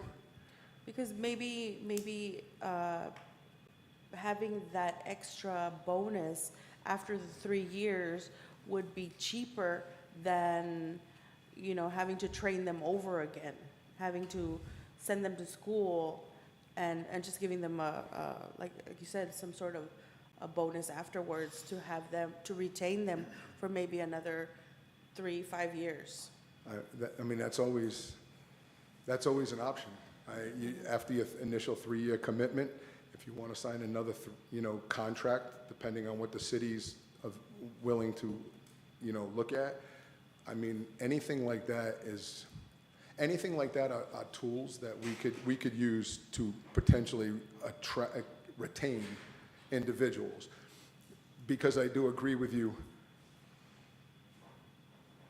to be a springboard department, in any police department, to be a springboard department costs the city money in the long run over extended periods of time. Yeah. Because by the time you pay them, they train them, and you get them on the road, and you talk about man hours of training them, having a field training officer with them, outfit them with gear, equipment, uniforms, and all the amenities that they need, onboard them, and all this stuff, put them in the medical program. Yes, your return on investment is roughly 3 to 4 years. You'll break even after the 3 to 4 year mark. So your goal really is to keep them as long as feasibly possible. But during the calculations that I've looked at, the 6-year mark is where we're really where we've returned. Like we've made all our investment back, and the citizens actually pulled a return. You know what I mean? The department and the city actually pulled a return out of the officer after this, coming up on the 6-year mark, if we can retain them for approximately the 6-year mark. Because I think we created an environment that's really great for the officers. I think they're pretty happy from what I've seen. And you have a lot of, like you mentioned, there's a lot of programs out there for them where they can join, or a lot of teams. So you've seen that they're pretty happy, correct? Yes, we have some issues that we're struggling, Okay. like with any other department, and we are So correcting you don't them. think it's an environmental issue? Not solely, ma'am. Okay. I believe there's many pieces of the puzzle that make people make decisions, because we've had officers leave for jobs where they made less than they left here, but it was for a schedule, or they didn't like the environment, or they didn't like to work graveyards. And then we've had officers leave 100% for the money. I'm going to a bigger department for a retirement and more money. So I've kind of seen it on both ends, and yes, everything that's been said plays a piece of the puzzle and has a factor in us losing some of our staff. Ms. Villalobos? So Alejandra walked away, but so I'll ask you. At one point, we did have a gym, you guys, a small gym, correct? Well, we do have some Oh, we still have equipment. it, we still have it. I'm We have sorry. equipment in our garage, yes, ma'am. Oh. It provides some Okay, equipment. so I was gonna ask Alejandra, is to look into a grant, maybe, for a building? Because, I think we could still do like the gym and still do not everybody can use the gym here, but still do the incentive, you know, in their local gym nearby and whatnot. I was gonna ask Alejandra to look into that, and we would have, I don't know where we could house it, or do we need a building? You know, something that we need to look into, for, Well, didn't Chief buy it from the surplus? I The- believe so. Yes, so we could maybe get something similar? right, yeah, that's my thoughts. You know, if we could get with, you know, better equipment that they could use. That was prior to me coming here, but I do believe that the chief did buy surplus buildings, like our dispatch building and stuff like that was bought through the DRMO with the surplus, which is a pretty cost-effective way to do it. But it still costs the city funding. I mean, it's not free. So you'd have to look at that, how big of a building you need if they have them, and what the costing is to the city. There are other ways. There are grants, ma'am, like you mentioned. We could probably look to see if there's any type of physical fitness type grants for the police department of the city. There are grants out there. And also, in the past, what we've done is the city has actually, in my former employment, has actually went out to the local ISDs. And the ISDs will turn over their weights and stuff like that in the football programs and stuff like that. And the city has requested, hey, instead of you just trashing that, or if you're not going to sell it, can you donate it? Can you donate it to the city? So there are options like that, and I believe some of our equipment was donated, if I'm not mistaken, by the Socorro High School, some of our weights and stuff like that. So there are options out there. It's just, I guess, reaching out and finding what avenue is the best avenue for us to, for us to get the equipment and what's needed to provide that service. Ms. Alejandra, while you were gone, we were talking about you. Just real quick, we want to look into grants for, you know, equipment for gym and whatnot for our police. Well, would it be just police, or would it be for the entire staff? Yes, Yeah. I agree. Thank you. Yes, Mr. Nevares? And I do apologize. I normally don't say much, but today I'm full of questions and comparisons I and stuff. just want to let you know I wasn't ready for this. So my question is, because you touched on it, folks don't leave just for the pay. There's issues in departments as well, right? Yes. My question is, do we have a PIP program in place, personal improvement program? As an example, I have problem employees, right? But we invest in helping them improve themselves. And most of the time it's training. So let's do that. Let's help them improve and retain, right? We do have that and it works. We have a program that gives the managers and the supervisors an incentive every quarter for retaining employees. It's a certain amount, but they get that nice little extra paycheck if we continue to retain employees. And that comes with those that have issues, then we invest the time in helping them improve their situation. Something to think about. Yes, sir. Okay? I'm gonna shut up now. Any other questions? Not for DC, but I do have an item that I wanted to bring up. Thank you. Okay, Mr. Thank you. Cruz? Thank you. Thank you. So I know we spent about an hour talking about how we're gonna better things for staff. What I wanted to do is take a little bit of time and talk about things that are gonna better provide services here within the city of Socorro for our residents. And one of those things is the public transit. I know that there was an item brought up at our last council meeting for the city to enter into the LGC, right, for an amount or a contribution on our behalf. And I know that there's information that's been provided stating that, well, the public transportation services haven't been all so well.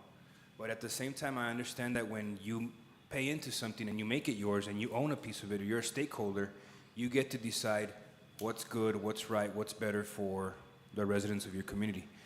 At this time, we don't have public transit other than the few buses that we use to transport the elderly and ADA, what would you call it, transports. So I'm bringing this right now because at this time, I think that it's important that we allocate some funding for public transportation. Now, it doesn't necessarily mean that the amount that I'm going to mention is the amount that the city of Socorro is going to spend. Like Mr. Casiano stated, we build for expansion or you know, you want to put a little bit of cushion there at the top just in case. But I think that it's important that guys, we got up in the morning, we got in our vehicles and we drove over here. There's people in our community that don't have that option for whatever reason, and we need to understand that.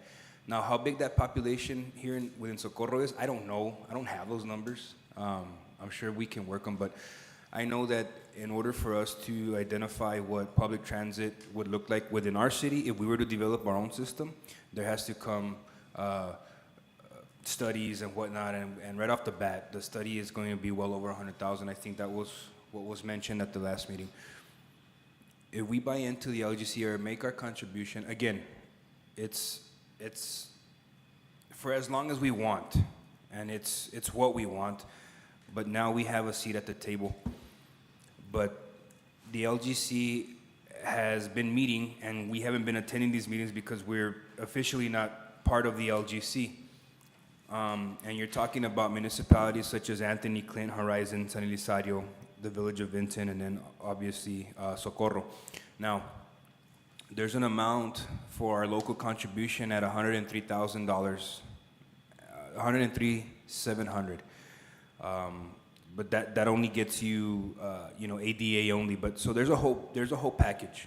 And what I'm getting at is, at the end of the day, in order for us to provide public transit and be part of the LGC and make it ours and let the LGC and the county and the city of El Paso know this is what we want, this is what Socorro needs, we're going to have to allocate $216,000 this fiscal year. And it's a difference of $26,000 from what was presented at the last meeting of $190K. Now, keep in mind the $216,000, that's your Cadillac package. You're talking about ADA, Sunday services, and just all of the above.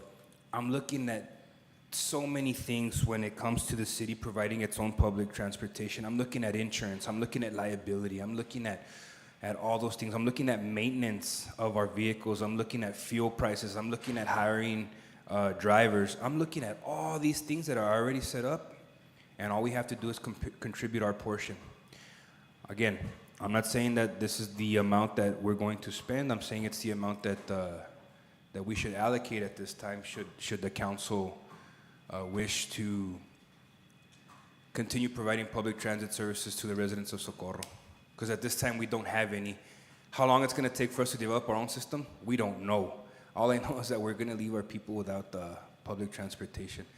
I don't want to make this topic any longer than it should, but again, I'll open the floor for discussion and questions and whatnot.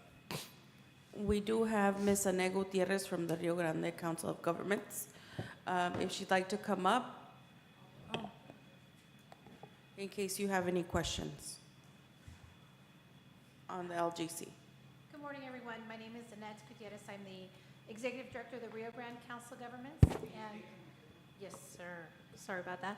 So, as again, I just mentioned, Annette Gutierrez, Executive Director of the Rio Grande Council of Governments. And we have been requested, and we are now serving as the fiscal agent for the local governments corporation. So what we're doing is we're holding the funds for the corporation, and so once they start, payments are starting to be requested, we'll start making those payments out for expenses. And so that's really our main purpose for serving on the LGC, just in terms of the financial and programmatic. The bulk of the work is still being done by El Paso County staff. And so we're here to answer any questions you may have. I might be limited on what I can answer for you just because there's some specific items that El Paso County staff may answer in terms of the transportation issues, but I'm here as a resource if you all would like. Mr. Garcia? So I'm a little confused because we voted this 5-0, so I don't know why this is coming back. I just made a statement that we need to invest in ourselves. Are we allowed to talk about this as it's not on our agenda items? But it's It was raised as a budget line Budget item, item. so to the extent it relates to allocating funds Okay. to the budget. So the thing is that we voted 5-0 to it, and the thing is that we said during that vote that we would invest in our own, like we did EMS, like we're doing to police, and now that we're gonna do public transportation, because we know what our citizens need. And now we got that letter where they canceled the services, or they're going to cancel services because we didn't pay to play. And the thing is that those are things that are happening. If I read the contract right, the county cannot supersede the LCG, is that correct? The county can, Supersede their decisions? no, because that's the reason why the corporation has Okay, been. I'll get the formed. contract. Yes, sir. I'll get the contract because that's what the contract says. The county can supersede the LCG, and I read that. So they don't have to take away services. They chose to take away services because we are not paying to play. So that's something that I'm afraid of, and I'll be very honest with you, and no disrespect. These numbers have gone from 103,000 now to 590K to 190K to 99K to 160K to 160K for this fiscal year for Cadillac services, where I had meetings with Mr. Leon, and they said they were going to give us the ADA, give it to us, and that was over 250,000 with other gentlemen that came to talk to us. So, with all due respect, there's a lot of information going on here, and the thing is that what do we tell our citizens? Is that guess what? They're taking it away because we're not going to pay X amount of money that we've had for free for 10 to 15 years. I rode the bus till I was 22 years old. I had to take half a day to get to where I needed to be. And those are things that I remember, and guess what? Right now, I'm investing in Socorro, and we have that going, and we're gonna get the routes that we need for our citizens that are gonna get to them to places, not just to a transfer center, but to downtown, to UTEP, to EPCC, Rio Grande. And those are things that we're looking into.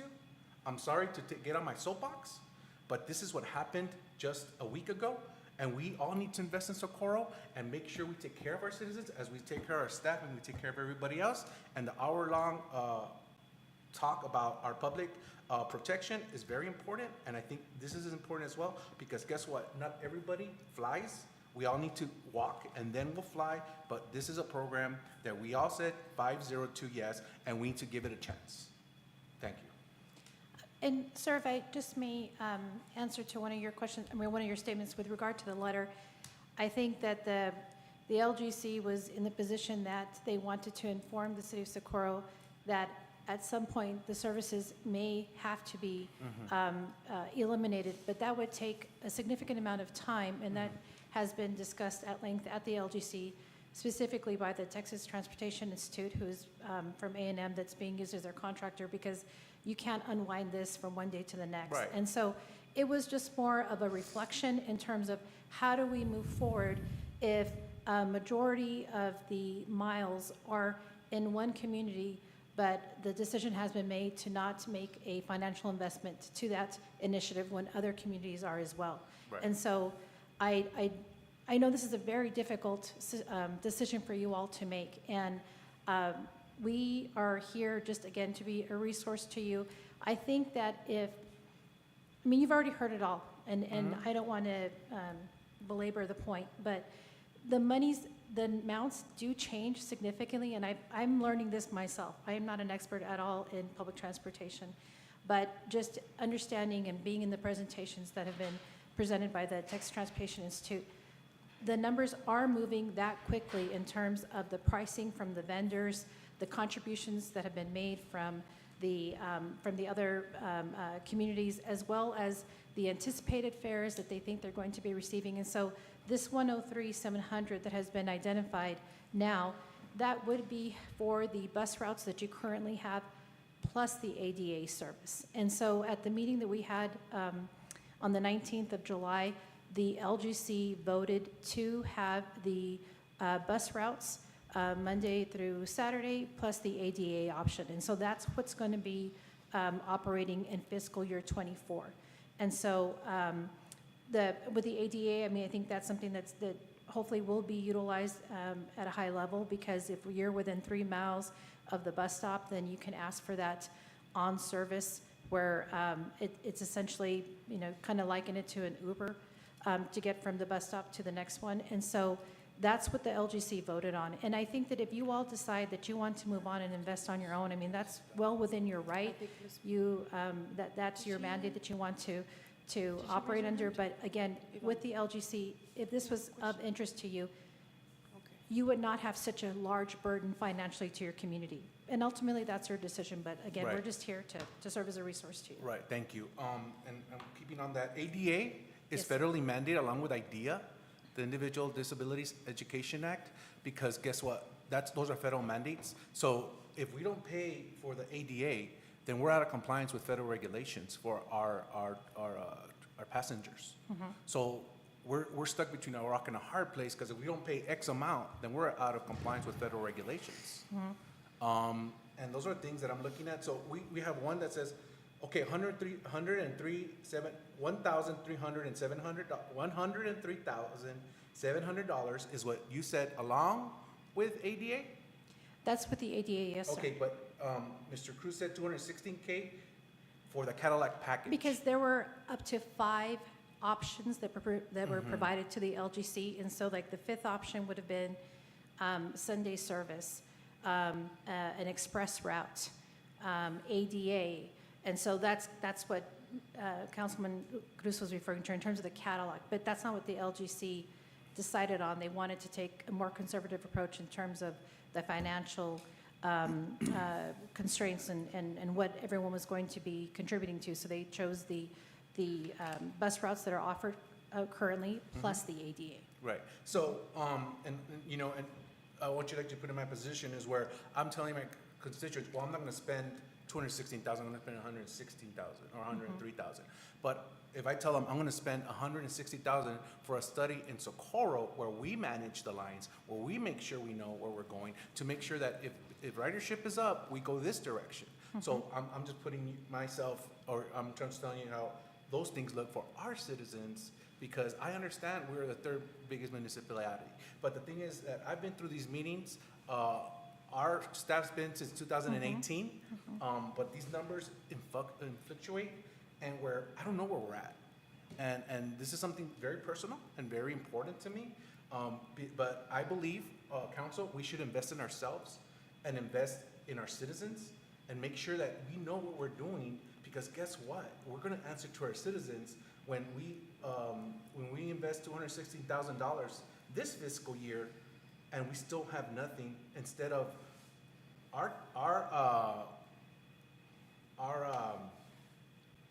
study, and it says now we know exactly what to do for our citizens, and that's where we should be, and that's where we did it with our EMS, we did it with our police officers, we're doing it, and now with public transportation. And Socorro's only going up. Socorro's only going up. And if we can just have our public transportation for kids, for our citizens, and know that 6-hour rides are no longer going to happen for our citizens, because that's how long it takes to ride around from Socorro to downtown and back. And so those are the things that I want to make sure that everybody knows, that we need to invest in ourselves. Because if we invest in something else, then it's going to be a waiting game, and we're going to have a vote, which is great and democratic, but I'd rather say, council, we need, from Alameda to North Loop, we need a route. Council, we need to make sure that we have a bus from here to Clint, from here to the Amazon Center. And those things can be done here, and we can control that. But that's my soapbox, and only because we did vote this down 5-0, And we don't even have this new information that was presented today, which I feel is a little not transparent, and it should be done in a public forum during meetings. If I may offer, just as a suggestion, you all, if one of your ultimate goals is to become your own public transit authority, maybe you still utilize the LGC, maybe for this fiscal year, to keep things going as they are, to learn more about the process. And if at any point in time you want to pull out of that corporation, that's well within your purview. But you've already gained that, that experience, that understanding in terms of how the transit system works. I mean, that could be a possibility, and that could be where you still keep your study, where this amount that Councilman Cruz was mentioning, the 200,000, I mean, you kind of have your feet, 1 foot in one in LGC, 1 foot where you're going to be going out onto your own in Socorro, but at least you have that foundation that you all can utilize as you move forward. Not to say that you can't do it on your own, but it is an overwhelming task to put this program together. And so I would think any resource that you can have to make you more effective might be something you would maybe But- want to introduce. But we spend over 400,000 on both. Well, not 400,000. Well, I mean, no, we do. If we do our study, which is 160, 180,000, and the 216,000. No, it'd be 103,000. 103,000, but that's not the Cadillac service, or? Well, no one's getting the Cadillac service. Okay. No one is getting the So Cadillac we're looking at service. over $200,000 for two things at one time. Possibly, but that can be like, I mean, that's kind of having your cake and eating it too. I think that'd be a great position for you all to be in. Right. Because you all are, again, just getting that information, learning the process, but then if you're ready to go on to your own, you already have that Right. foundation. Well, thank you, but I really hope that we can just invest in ourselves and make sure we go full speed in our study, and make sure our staff gets the work done, because then it's just spending taxpayer money. Ms. Villalobos? Thank you. Ms. Rodarte, when we talked about this program and, housing it ourselves, I strongly believe that you have done your due diligence before presenting it and recommending. And I think it's a great idea, because when I started here, it was about less than 200,000. That was 6.5 years ago. Now we're way up there. What is it gonna be next year? I don't know if we have less services now, and I did not know it was a 6-hour ride to downtown and back. That to me is like, not good service for our citizens. I don't know if we're gonna spend less or about the same, but this is a growing, it's a pilot. I would think it would be a pilot program, and it's just gonna get better from there, because we don't, the transportation serves only up to Horizon and North Loop. Anyone back there, which we still have District 1, District 3, and all of District 4, they don't have those services for the amount that we're paying right now. So there's a lot of issues with the current plan, and we're just trying to facilitate, if we can, the city. Now, I didn't think about Sunday services. Would we have Sunday services? I can answer a lot of questions for everybody, but So I'll propose that question, and you can answer that one. That's where I'm at. I am nervous, about the program. I'm not gonna lie about it, but we have to start somewhere. And we have to start bleeding, money to limited services that we get, when everyone that we've seen or looked at is a lot less and a lot more services. And so I feel that we're affording more just because we are being told that our in-between pickups are longer. But we're paying a lot more, in my opinion. So that's where I'm at with this. Thank you. Mr. Cruz? So I saw a lot of confusion in everyone's eyes. I myself was confused when there was a lot of numbers being tossed around in our meetings. It almost sounded like an auction in here. But that's why I took the time to drive downtown, sit down with Commissioner Olguin, but not only her, the technical staff that was behind putting the numbers together. I didn't want to speak to anyone else but the individuals responsible for pricing this. So I said, okay, I don't know all the technicalities of all that, but please explain to me in the most simplest terms. And they said, okay, Rudy, this is how it works. Everybody here within the county has been riding our buses and paying $0. You rode it for 15 years, I think, 22 years. And out of Socorro? No, out of Central. Out of Central, which is the city of El Paso. Yeah. And you paid only your bus fees and whatnot, right? Okay, so now we're providing a service to the citizens of Socorro. Well, they've been able to jump on a bus without the city paying for it. And I think that all of the municipalities and all the entities within the county of El Paso have identified and have said, you know what? The transit system could get a lot better. We can do better, because right now it's not so great. And we understand that. But the only way to make it better is by making your own contribution, so that way you have a say at the table and skin in the game. That's the only way you can do it. The county cannot outvote you, because guess what? There's more municipalities at the table than the county has. No one can outvote just one individual. It's a consensus. So if we don't agree with the county on the LGC table, then guess what, county? Step aside, because the LGC is coming through. So now there's a big old bus coming through. You either get on or you get off. We don't know what the numbers look like right now for the city of Socorro. I can tell you this right now. 160K, 120K, I don't know how much the study is going to cost for the city of Socorro, but I just know that's only a portion of what we're going to have to buy into. So let me tell you this. I have in my hands right now a financial summary for all localities. In the city of Socorro alone, our city, the operating budget is almost $6.7 million just to operate within our boundaries. Our contribution to that 6.7 is 216,000. Should we wish to pay that amount? And again, when I say Cadillac service, I'm talking about the ADA, the Sunday service, the ADA plus 40, which is if someone's in a wheelchair and they can actually pick up the phone call and they'll show up at your front doorstep and pick you up. That's also an option. Again, there's a lot of things at the LGC that are still being discussed, and nothing has been set in stone.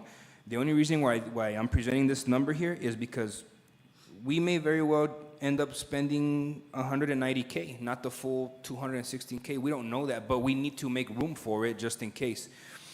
At the end of the day, we're not gonna allow connectivity from Fabens all the way downtown. I don't know how long it takes to ride from here to downtown, because I don't have the need or use for the bus service. I have my own vehicle. There's individuals that don't have vehicles. They don't have the financial stability to be able to hop in a vehicle and drive downtown themselves. They don't mind walking down a couple blocks to wait at the bus stop, jump on a bus and go downtown and do their business and go shopping and whatnot. There's people like that. They don't mind that. Now, there's some things that I forgot to mention. When we buy into the LGC or we contribute into the LGC, you get a total of 5 routes, okay? I don't know what the map looks like because I don't have it in front of me. Again, I can have the individuals present that to us at a later time. All I'm trying to do right now is allocate funding right now, should this council decide at a later meeting to enter the LGC. Alongside that, you're getting bus shelters that are going to be ADA compliant and whatnot. They have the shade. You're going to get 9 benches. You're going to get 2 bus stops. Again, we can make them look however we want. If we want them to say Socorro all over them, we'll do that. If we want to paint it a certain color, we can do that. But right now, it's 216K, and the reason why I'm bringing that number up is because that's all services with everything included here. Again, the LGC hasn't voted on it. It hasn't been solidified by that group, which is why I'm bringing it. And the only reason why I have this information is because I went downtown to go retrieve it. I went over there because I was confused myself, so I needed to do my own investigations and bring it back to the table, and I'm sharing it with you. I'm sharing with you what was shared with me at this sit-down meeting. But we don't have public transportation after this. If you want to take a bus ride out of Socorro right now, we don't have it. We're not ready for it. We don't have a study. We don't know what ridership looks like. We don't know what the routes look like. We don't know what maintenance looks like. We don't know what hiring drivers looks like. We don't know what the liability looks like. I wouldn't want one of our staff members to be responsible for handling wheelchair-bound individuals and an accident happens and stuff like that.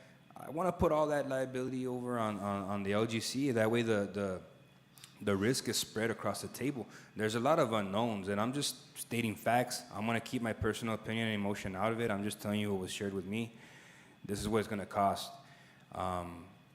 Do we know what it's going to look like next year? No, we don't. I don't know, honestly. Do I know what bus services, should the city of Socorro provide services? I don't know. We pay $843,000 for ambulatory service. Did we know what that looked like 2-3 years ago? No, we didn't. It just went up $80K today. We didn't know about it. But because everything fluctuates with business, fuel goes up, individuals' cost of living goes up, so we have to make those adjustments as necessary. But other than that, I'll share with you just what I have in front of me, and I'd be more than happy to share this page here. And it's the red outline number here, if you guys want to look at it. So. Mayor, Mr. Nevares? and is your opinion beneficial to the city based on what you've already seen? I feel that it's beneficial to the city at this very moment because we don't know. I'm learning as we move along. There's a group called TTI that conducts all the studies. We haven't allocated money for studies. We don't even know who to approach to do the studies and how to go about doing it. We've heard from staff right now, 'cause we want them to do so much. And I think that just dropping this bomb on them right now to go out and do a study and invest more money and all this stuff, it kind of puts all of our other projects behind. We have so many projects right now that we have to knock out. I look at this board every time I come in here because there's projects on the board that we need to get done, right? But we don't have a system in place right now to provide public transportation, and at the end of the day, it comes down to us as a council. Is public transportation important to the residents of Socorro? Yes or no? Should we vote no or allocating funding right now for the LGC? Then that pretty much answers our question until we can develop our own system. We don't know how far out we are, but I think that at this time right now, this right here is the safest and the most economic route to take at the moment for this fiscal year. Yes. Ma'am, Go ahead. if I may ask you, Yes, sir. leaving your position aside, what's your recommendation? Put yourself on this side. Well, I don't think that my opinion would be possibly the same as the LGC, but I'm just thinking again, if you were to allocate up to that number that Councilman Cruz mentioned, the 260, again, you have your foot in both doors. So you can go with the LGC, you can see how it's being operated, but at the same time, then if you all decide to branch out where you want to provide your own public transit services exclusively for City of Socorro, you have that understanding. And I think that, you all, just like Councilman Garcia said, you all are a large city, and you want to provide services similar to other large cities as well. I think that if there were not a public transit system available to you, then yes, you would force your hands to do that. But there is already a mechanism in place where they've been providing that connectivity between the municipalities. Is it great? No. I remember Mr. Rodarte saying that they had to get picked up because the routes were a bit confusing in terms of utilizing the bus service. And so is it perfect? No, by any means it's not. But if you all are at the table, then you have that opportunity to say what needs to be provided for Socorro, because at this point there isn't anyone to say it.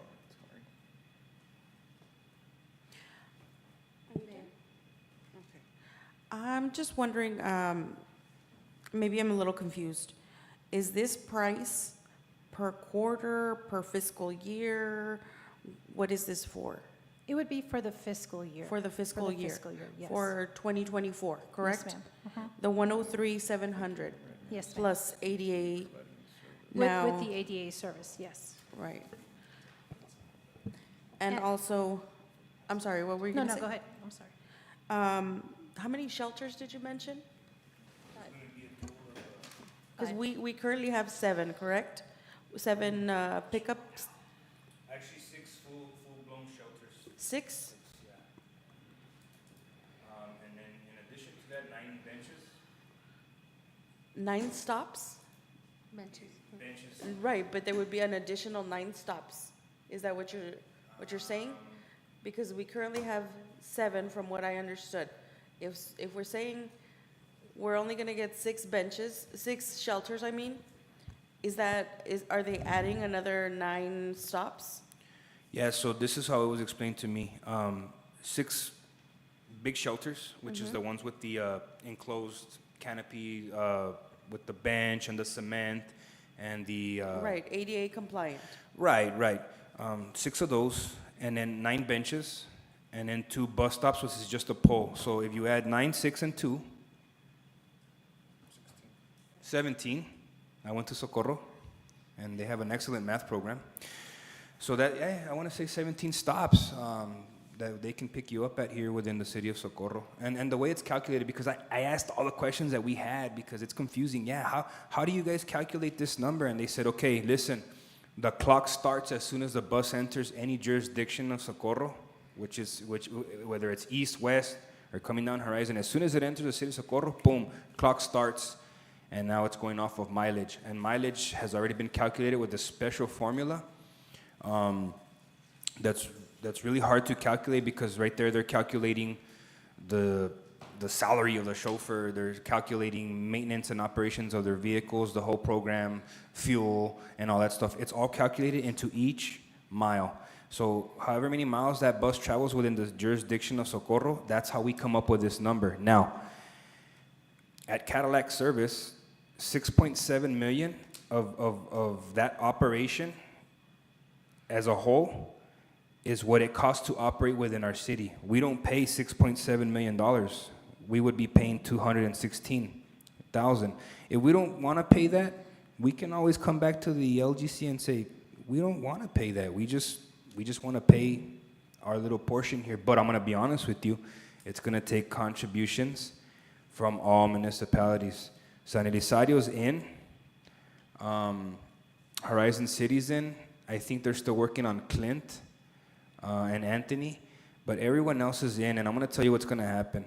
By us saying no, we're stopping the connectivity from our sister cities to get from point A to point B. I'm being honest with you. We don't allow for that transit to pass through, and what's going to happen is that bus is going to pass through our city, but it's not going to pick up anybody. That's what's going to happen, whether you need the bus or not. It's the sad truth. Okay, so what does the 216 include? Because the 103 is including the 17 stops that you mentioned. Well, regardless of our contribution, we'll be receiving all that. Right. You get all that. Right. But I'm telling you that at the amount of 216, which has been stated as all the above, you're getting ADA. You're getting ADA plus Sunday services, ADA plus the 40X as it's been outlined, which is, I think, a phone call, and they show up to your front door. And it's a special type of bus. Don't think that the Brio is going to show up at your front door. This is what you're getting. It's the full package at 216 annual. And again, I say this very openly and flexible, is that within our jurisdiction, we can, at the table of the LGC, say, this is not working for us. Can we make a change? Can we do this? Can we do that? We don't think that it works for us. All studies, all ridership, all data is going to be, the LGC ultimately is going to be held responsible for bringing back that data to the city of Socorro. The same thing that we do and we hold accountable to all of our other contractors for contract services, such as the ambulatory service.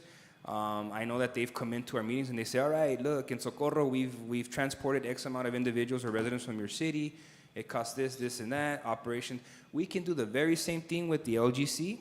It's just that right now, since we don't know what that looks like, we're kind of building it as we go along, and even the LGC has stated that to me. They're like, yeah, you know what, we're all building it. Every municipality is building their contribution. This is just a number that they've developed and calculated over the course of their meetings here throughout the year. And again, this has been in the works since 2017, I believe. It's 2023. We need to make a decision now. Are we in or are we out? But I just want everybody to be aware that if we're out, because I had to sit there. I'm gonna be honest with you. When I got home, my mom almost slapped me. She says, "Why are you taking the buses away from the people?" I said, "We're not." She's like, "Yeah, you are." But the thing is that I know we never paid for public transportation services, and now we're having to pay through the LGC. It's just having a seat at the table and being able to do this and make decisions that are going to be better for the residents of Socorro. We have skin in the game now, is what it comes to. We never had a seat at the COG, now we do. Now we're there. Right now, we don't have a seat at the LGC. We could, should we decide to move forward. But in order for this to work, council, every municipality has to contribute. If not, their areas are going to be left without public transportation, and the full burden of expenses, liability, and all that is going to be on them. I don't know that I want that as a municipality right now, because we don't have that mechanism in place the way they do already. There's already a system. We have to develop it from the ground up. I know we can do it. We've done it in other departments, but I think when it comes to public transportation, I don't think we're ready for it at this moment. So my thoughts are kind of the same as Ms. Annette mentioned. I agree. Maybe we should do it for 1 year, so we can learn as much as possible, so we can create our own transit. The 17 stops, I think, are more than we have and more than what we could possibly get if we do it on our own at the moment. And it would be more cost-effective than doing it on our own. So those are my thoughts. Ms. Villalobos? Gentlemen, thank you so much. I see your point, and I see your point. Right now, we need to see the point of our citizens, because if they don't have that continuous transportation, and that's all they use to get to work, they're going to lose their jobs. We need to do a smooth transaction, even though it might cost us a little bit more this year if we want to go the route where we are housing it later. I understand a little bit more now than when I first voted, and I'm not, someone to say, well, I voted already. But we need to look at our citizens. You're right, your mom is right. We're not trying to take transportation, we're trying to save the city and give them more routes, but are we ready? Are we truly ready to give that type of service? Let's just continue, I would say, so those that do use the transportation do not lose transportation. I'm sure those that have already heard are probably scared, what's gonna happen here. And I understand, the fees, I understand, everything has gone up. All of us are going through that right now. Everything's going up. We're getting the shelters, which we would have to afford them ourselves. That alone is worth the 103, 216, whatever, service that you guys want to. But we owe it to our citizens that do use public transportation day in, day out, to make sure that they do not lose any routes. And I don't know if we have Sunday services right now, but a lot of people still work on Sunday. So I just wanted to say that, take that into consideration. Thank you. Mr. Nevares? Touching on the upgrades, those 17 upgrades, are we getting those this fiscal year? Yeah, so I guess what we can always do is, and again, right now, all it is just putting money in the bank, so that if we wish to move forward with it, that's the decision that we need to make today. But I would like to invite the LGC and the technical component to come back to this body and explain exactly the time that it would take for us to receive and fabricate all of the shelters, aesthetically how they're going to look. I know there was concerns about the connectivity for the ADA ramps and whatnot. Try to place them where there's, walkways and cement and stuff like that. That's a good question because I've also asked that how long is it going to take? But again, we have to be in these meetings so that we can receive this information, and we can tell the LGC, yeah, you know what, that doesn't work for us. We need it sooner. We need it quicker. I think there's a formal bid process when it goes for things like this. Again, we don't have to be responsible for that. We don't have to put bid packages together. Hey, we need a contractor to come build the 6 shelters.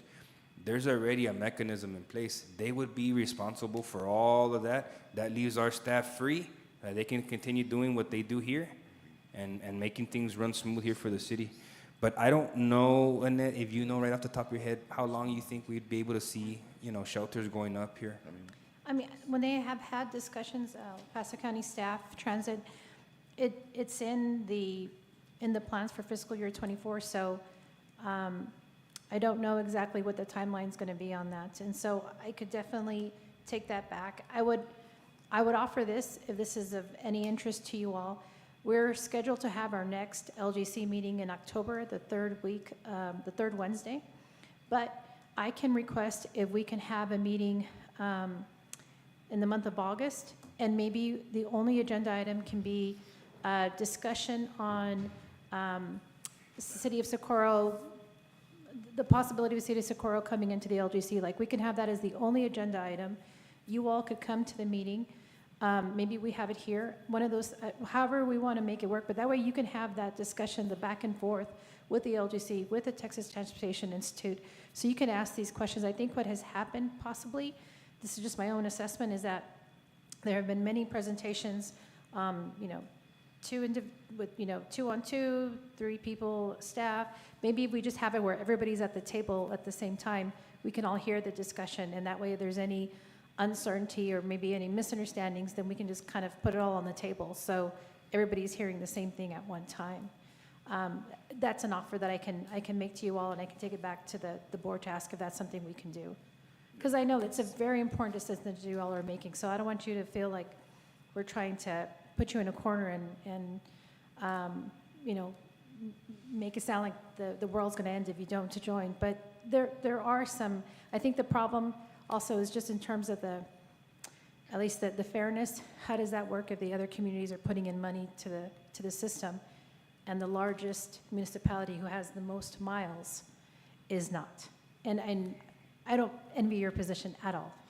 And that's a question I have for you. If we're twice the size of Horizon, why are they phase 1 and we're phase 3?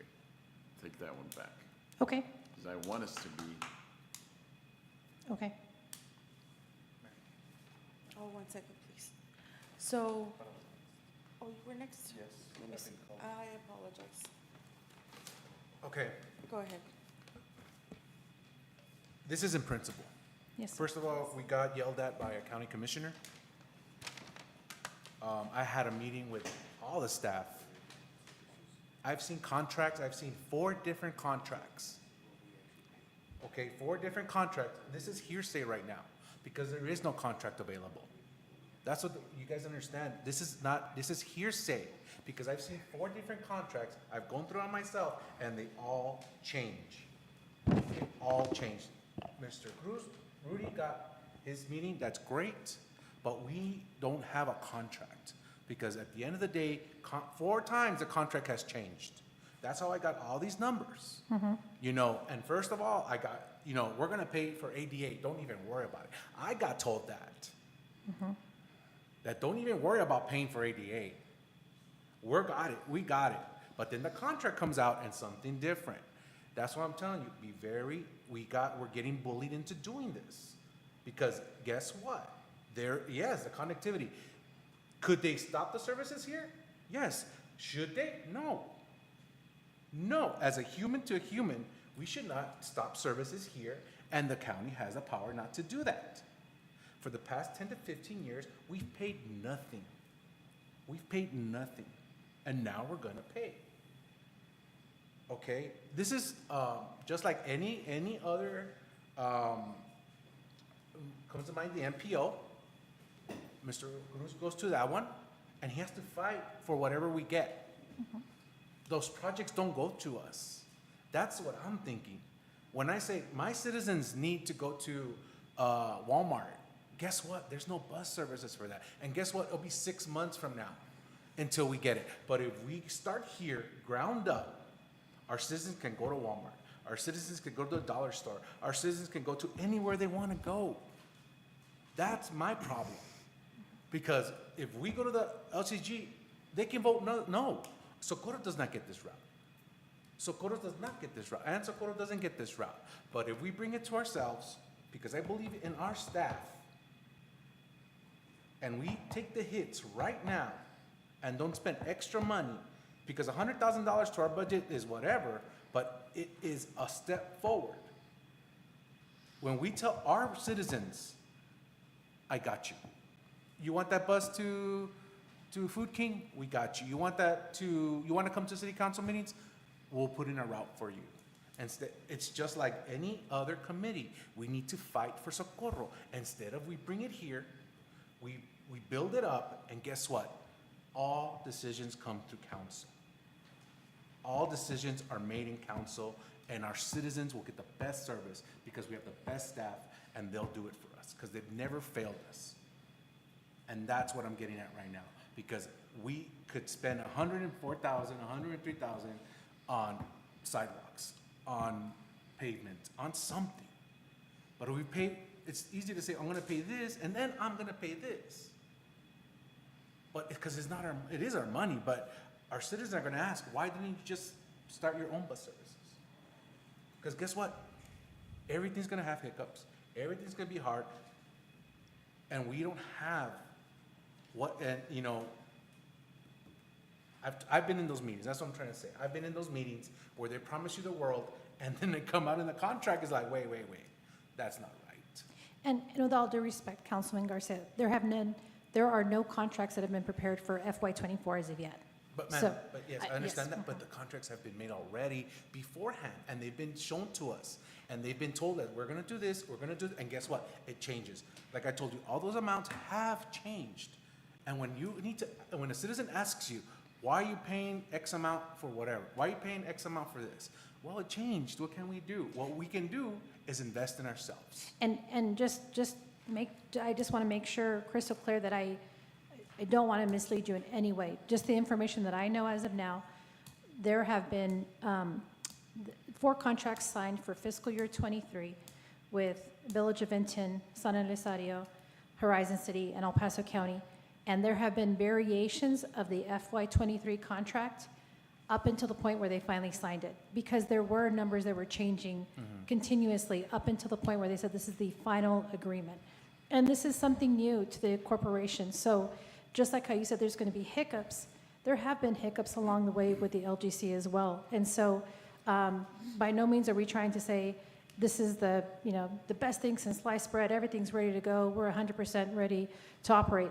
They have been working along as well, trying to figure things out. And so there have been variations, but leading up to the final contracts, those have been set in stone and they haven't changed. There has not been any amendment to that. And then for fiscal year 24, those contracts are going to start to be written up to prepare for the start date of October 1, and that was based on the meeting that happened on the 19th of July. And then just, if you all are interested, they do have recordings of the local governments corporation meeting, and you can watch those on YouTube. And Mr. Walk, if you all were to decide to go with TTI, he's amazing, the amount of understanding and expertise that he has. He walks the LGC through how they arrive at these costs and how they determine the contribution amounts. And so that's full transparency. You all can see that at your leisure. Thank you. I'm asking you guys, it's just like any other, like the MPO, like any other that we go to, we have to fight. But if we fail forward, we at least fail forward, because we take a shot, we do it. And guess what? If we fail, we go to the LCG. But give ourselves a chance to do this right. Give ourselves a chance to get it to where our citizens can dictate the routes. Because guess what? If we spent $116,000 right now, plus our study, I'd rather spend $216,000 now and do it ourselves. And guess what? In a fiscal year, we come back and everybody says, dude, your plan didn't work. I'll take it, I'll own it. But I cannot live with not trying to make sure our citizens can dictate all our bus routes. Well, Okay. unless you Hold have, on, I have questions. So how long would the study be, Ms. Rodarte? How long would it take to Well, first create this We'd have study? to go out and apply for funding. So how long would the whole process take? I'm not sure, ma'am. No? Maybe like a year, 18 months? We don't know. No? We don't know. We don't know, okay. Now, when would services start for the LGC? Well, Would we not have services this quarter, or are we gonna keep them? I can't answer to that, but there was, in the discussions, it wasn't as if it was gonna, like I said, turn off one day to the next. Right, I think that if you all were to, this is just my own opinion, I would think that your services would probably stay as they are for fiscal year '24 because they can't unwind that. Because there are, the contribution amounts are those from the municipalities that we talked about, but that alone can't fund the service. There's the majority of the money, $4 million, is coming down from various federal grants. And so if you all were not to participate, your service would not be eliminated, I would anticipate, in fiscal year '24. But at the same time, again, I'm talking about our current services for this last half of the year. Okay, would you mind just so? For 2023, we still have some services, some months left.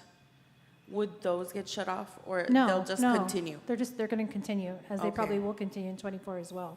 And 2024 would just, keep going. So That's my opinion. Yes, ma'am. So what we could do is kind of draft our own contract. I would feel more, I would feel better with that, have our lawyers draft our own contract if we're going to enter into something like this, with this stipulating whatever we're gonna need here. Because we're saying 17 stops, 6 shelters, 2 signs, and 9 extra stops. Does that include the seats? guys, we can have them hang bows on every bench if we want. It's whatever we say Right, that's why and I'm put in the asking if contract. we have Right now, we our- just got to put money aside. Again, we're taking it for a test drive. If we don't like it, we get rid of it. But at the same time, I don't feel comfortable gambling with the people's money, saying, well, what if? At least I tried, and we spent $100,000+ on a study, and it didn't work. I don't have $100,000 of my own money to gamble with the residents' taxpayer dollars, so I'd rather go this route. It's whatever we state in our contractual agreement, alongside the review of legal from our team here. And when we feel comfortable enough to sign and put ink to the paper, then we'll do so. Until then, we don't have to. Right now, we're just putting money aside and preparing ourselves for it. But yeah. If I just may make a comment, I know there's some discussion going on, but I would just remind you all that you're only deciding whether you want to allocate it a on the line budget. item and funds. You cannot decide today whether or not you're going to enter into any agreements, contribute here or do the study. You can't do any of that today. So you're just deciding whether you're going to amend the this year's fiscal budget to set aside X number of funds from such area, should council decide to do X, Y, or Z. And I thank you for clarifying that, because I didn't think I thought we had to decide today, but. No. And just as a reminder, we do have a decision that was made not at this last meeting, but the prior meeting, where you all chose option C. Right, so there would have to be another agenda item for you all to. Right, we could bring it back. Ready. Okay. I think we're ready to. We're ready? To set aside, the motion is to set aside. Do we have a motion? The 216? Do we need to make a You motion? don't have a motion at the Okay. moment. Okay, I'd like to make a motion to allocate $216,900 for fiscal year 2023, 2024? Is that Second. Can you specify? for public transportation services within the city of Socorro, Texas? And from what, maybe source? Say LGC. For participation in the LGC. And from, would it be The from general. reserves or from? Yeah, because what, I don't know what the line item or GL code would be. Well, no, so you're dipping in 1.444, so this, now it would be 1.6. Do we need to identify that number? What Like number? specific, the city manager stated? No, I just want to make sure that Mr. Cassiano has clear direction of where that change is going to come from. Mr. Cassiano, do you have clear direction of where that change is coming from? Yes, Okay, all right. And then we're approving also with this motion, including the department's necessities, the cost of living 8%, and the health insurance increase of 3%. Okay. Is this one motion? Yes. I would do separate on the Separate, sure. amending of The transportation. the transportation. I would do that separately. There has to be a separate vote, no? That's what she's decided. Well, you take the budget as a whole. So I'm going to do a motion to approve budget with the changes of adding the LGC allocation of funds of $216,000. Right. Sorry, but that leaves us, we have to vote for it, because then if we say no, No, then, it would be should the city decide to Okay. participate in that. So at this meeting, you're not taking any action on any city business except for what the budget is allocated for. right, okay, perfect, thank you. Ruben Reyes is absent. Cesar Nevares. Yes. Alejandro Garcia. Aye. Rudy Cruz. Aye. And Ivan Colom Villalobos. Yes. Thank you. Motion to adjourn. Moving on to consent agenda. Do we have a motion? Motion to consent agenda? Second. Ruben Reyes is absent. Cesar Nevares. Yes. Alejandro Garcia. Aye. Rudy Cruz. Aye. And Ivan Colom Villalobos. Yes. Do we have a motion to delete items 7, 8, and 9? Motion to delete items 7 through 9? Second. Ruben Reyes is absent. Cesar Nevares. Yes. Alejandro Garcia. Aye. Rudy Cruz. Aye. And Ivan Colom Villalobos. Yes. Would you like to do the honors? Motion to adjourn? Second. Ruben Reyes is absent. Cesar Nevares. Yes. Alejandro Garcia. Aye. Rudy Cruz. Aye. And Ivan Colom Villalobos. Yes. Meeting adjourns at 10:36 a.m. Have a great day.